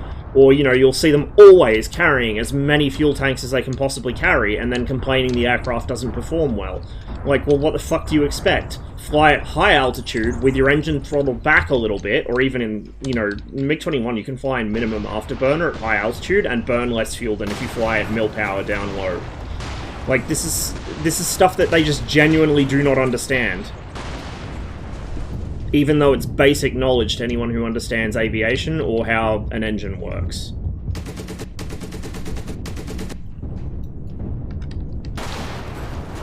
Artillery got me. Well, I guess we're at T-72 now. Think they know at least a little aerodynamics? No, they don't. They don't. And you can tell they don't even understand aerodynamics because they'll say, oh, well, the MiG-21 shouldn't be able to turn because it's a delta wing. Well, if you think a delta wing shouldn't be able to turn, it illustrates you don't know what deltas do. You don't know what airflow does around any kind of wing, probably. Like, they just don't understand. The average DCS player has zero understanding of anything to do with aviation. Like, that's the thing. Just because DCS is a high-fidelity simulator, it doesn't mean that DCS players know what the fuck they're talking about, which they don't. Mirage sucks. The Mirage 2000's fucking amazing. I love the Mirage 2000. The Mirage F1 is okay. It's not a very good dogfighter, but it's okay. But the 2000 is god tier. And it should be.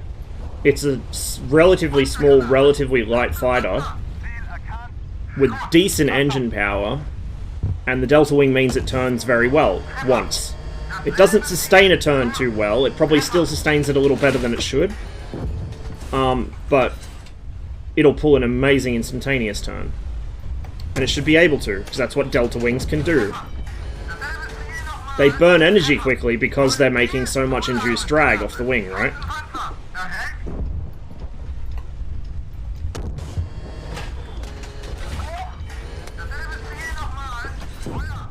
What the fuck?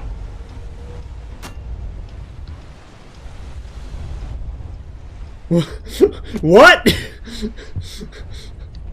What the fuck? Okay, I think I know what happened there. Sometimes the T-72 can run over its own ejected case stub and it launches it into the air when that happens. It's a pretty rare bug, but it does happen, and it's always funny when it does.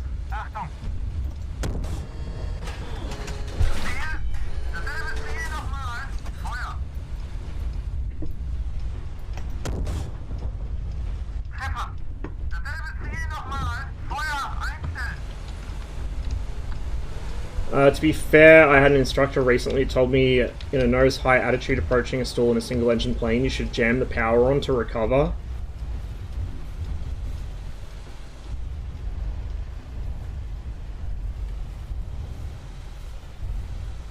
How are they an instructor? That's a great way to kill yourself. Like, what the fuck?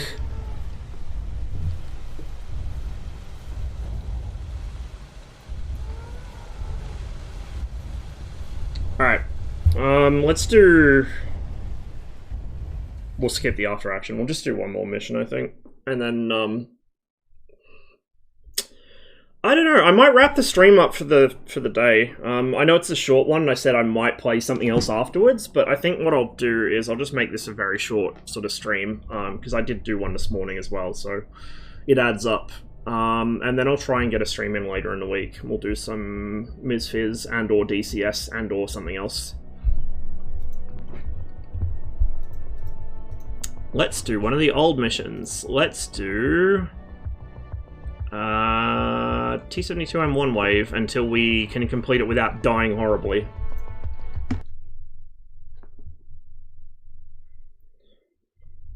Protested profusely, so then he gave me a C for the flight. He shouldn't be fucking, like, he shouldn't be an instructor if he's gonna do that. What the fuck? I'd report him. Like, genuinely, I would report him. He's gonna get someone killed. Motor ready! Sabo loaded! Cutter ready! Sabo index!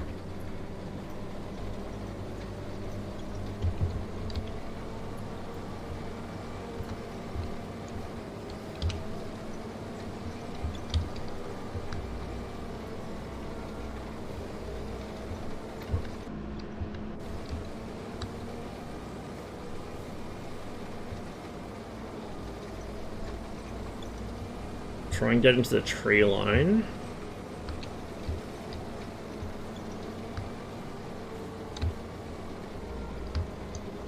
You head flying now. See you later. Catch you later. Thanks for hanging out with us today, and hope you have a nice flight.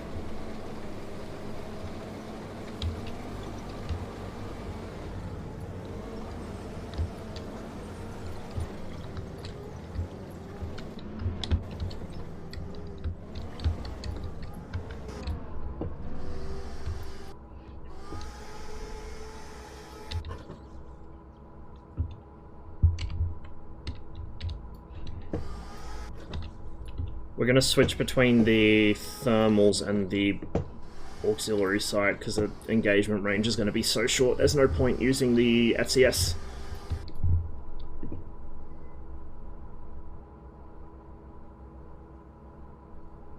Identified tank. On the way.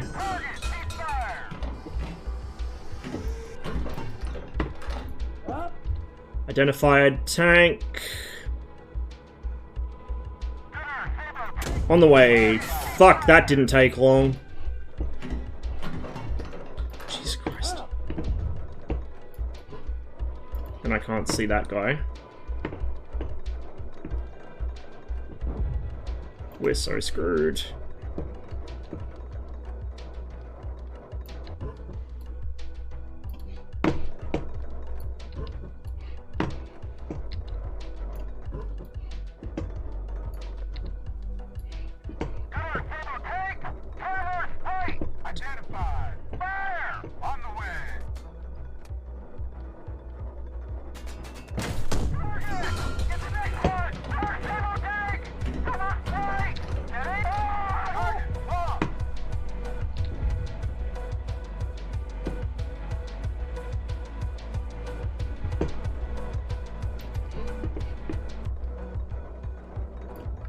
In fact, I'm down to hand cranking, doesn't help.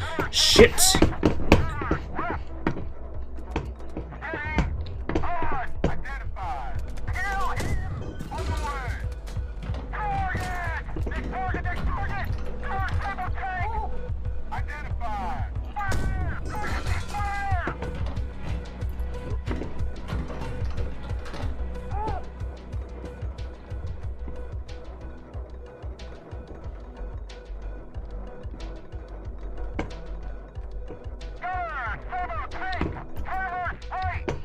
So 113.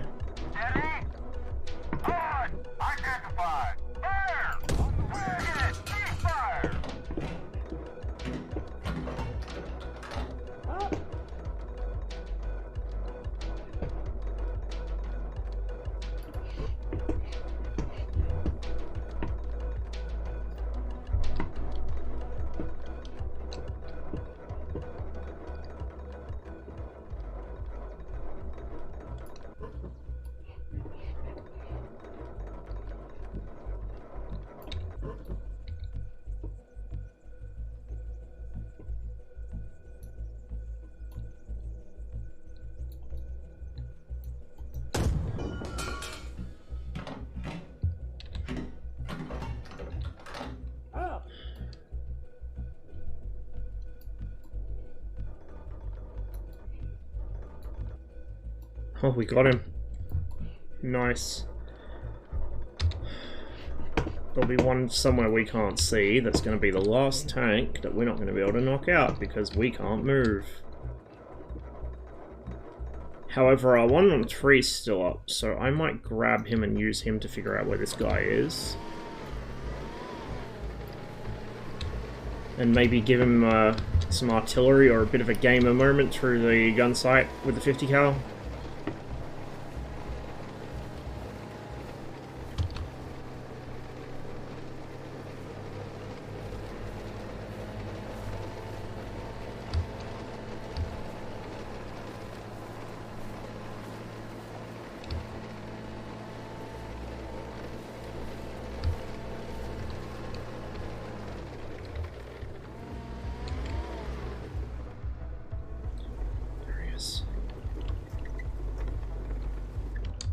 How close is he to that road? It's basically in the intersection. There. It's a little close for comfort, but see how we go. I'll try and get a pro gamer move with this, and if I can't do it, I'll just try and walk the fire in off the smoke from the other guy. Artillery call-in's gonna take a while. There we go, that's nice and close.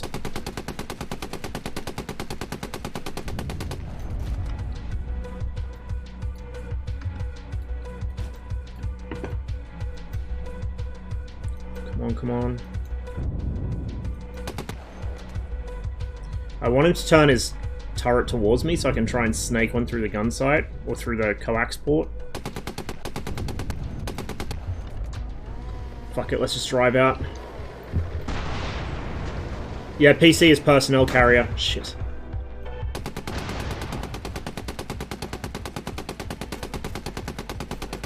Yeah, that was bound to happen. Okay, let's grab this guy. Well, that's our 113.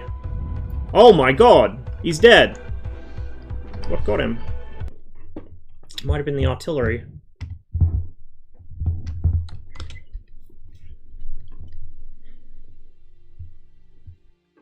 So that was the shot that disabled us.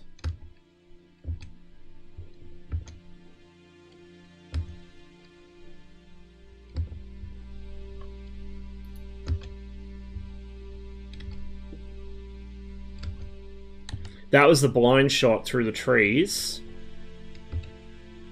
Then artillery... Oh! Hit that wreck directly. Then that was him getting hit. Huh. Okay, well let's get rid of exclude small caliber and let's see where we hit him. It's going to be harder to judge because the damage model, like the visual models, are kind of screwy at the moment, but we might have got one in the coax. Entered fighting compartment. Ah, interesting.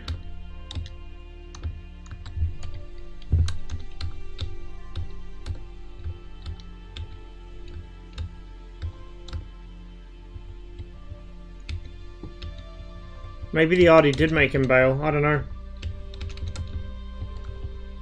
It is a mystery. Hey Chris, yeah, it's pretty awesome.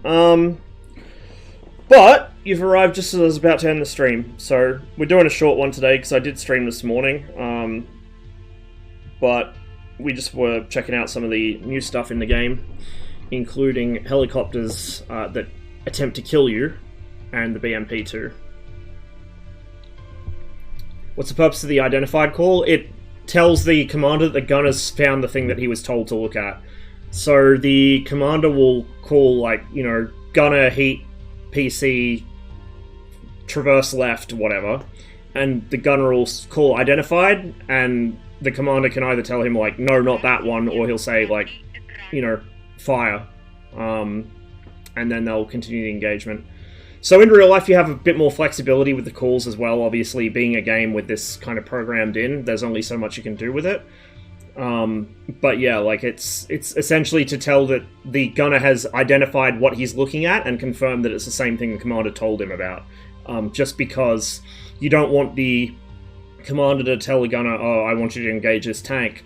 And then the gunner just says, oh, a tank, right, and points the thermals at it and blazes away without checking that it wasn't, you know, one of their platoon mates, or a Bradley, or something of the sort, which happened several times during the Gulf War.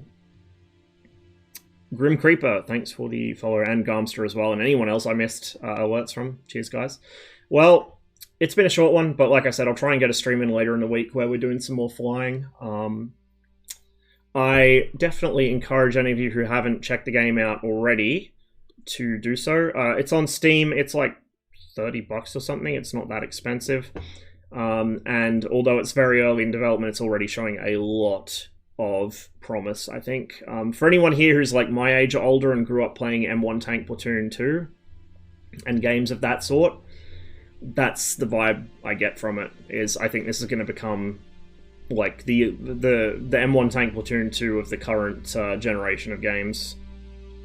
This is the kind of game that hasn't existed for 20 odd years, so it's about time.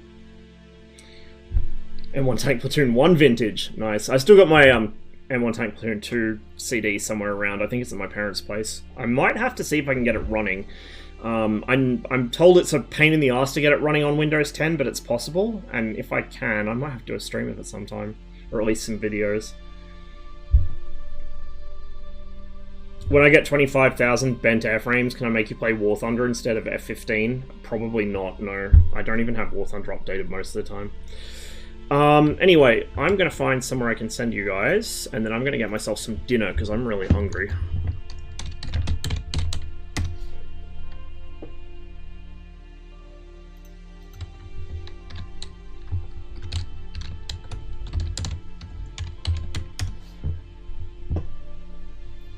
And yeah, there's a lot of people that are sitting on hundreds of thousands of points, so I'm gonna get bombed with them as soon as I re-enable anything on that. The problem is, like, I need to figure out channel point rewards that are fun for you guys, but they're also, like, not frustrating for me, because I'm the kind of person that if something disrupts my sort of flow when I'm playing a game, it can really kind of put me out of the mood to stream. So I don't want it to be something that's frustrating or, like, annoying for me, but it needs to be fun for you guys, right? If it's just, like, pointless stuff, then why bother? Not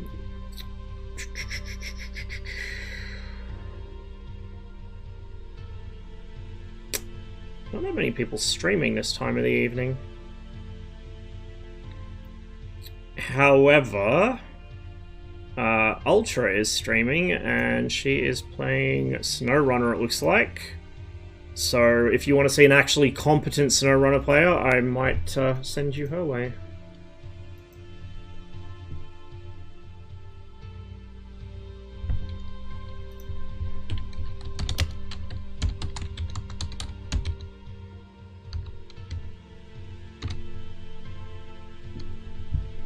There we go, that should be all set up to go. Thanks again for hanging out with me, guys. I know it was a bit of a weird thing today with the split stream, but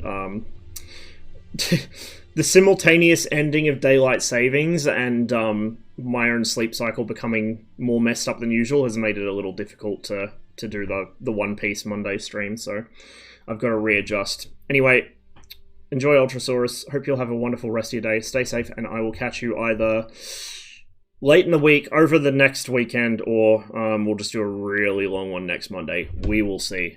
But thanks again, guys. Catch you.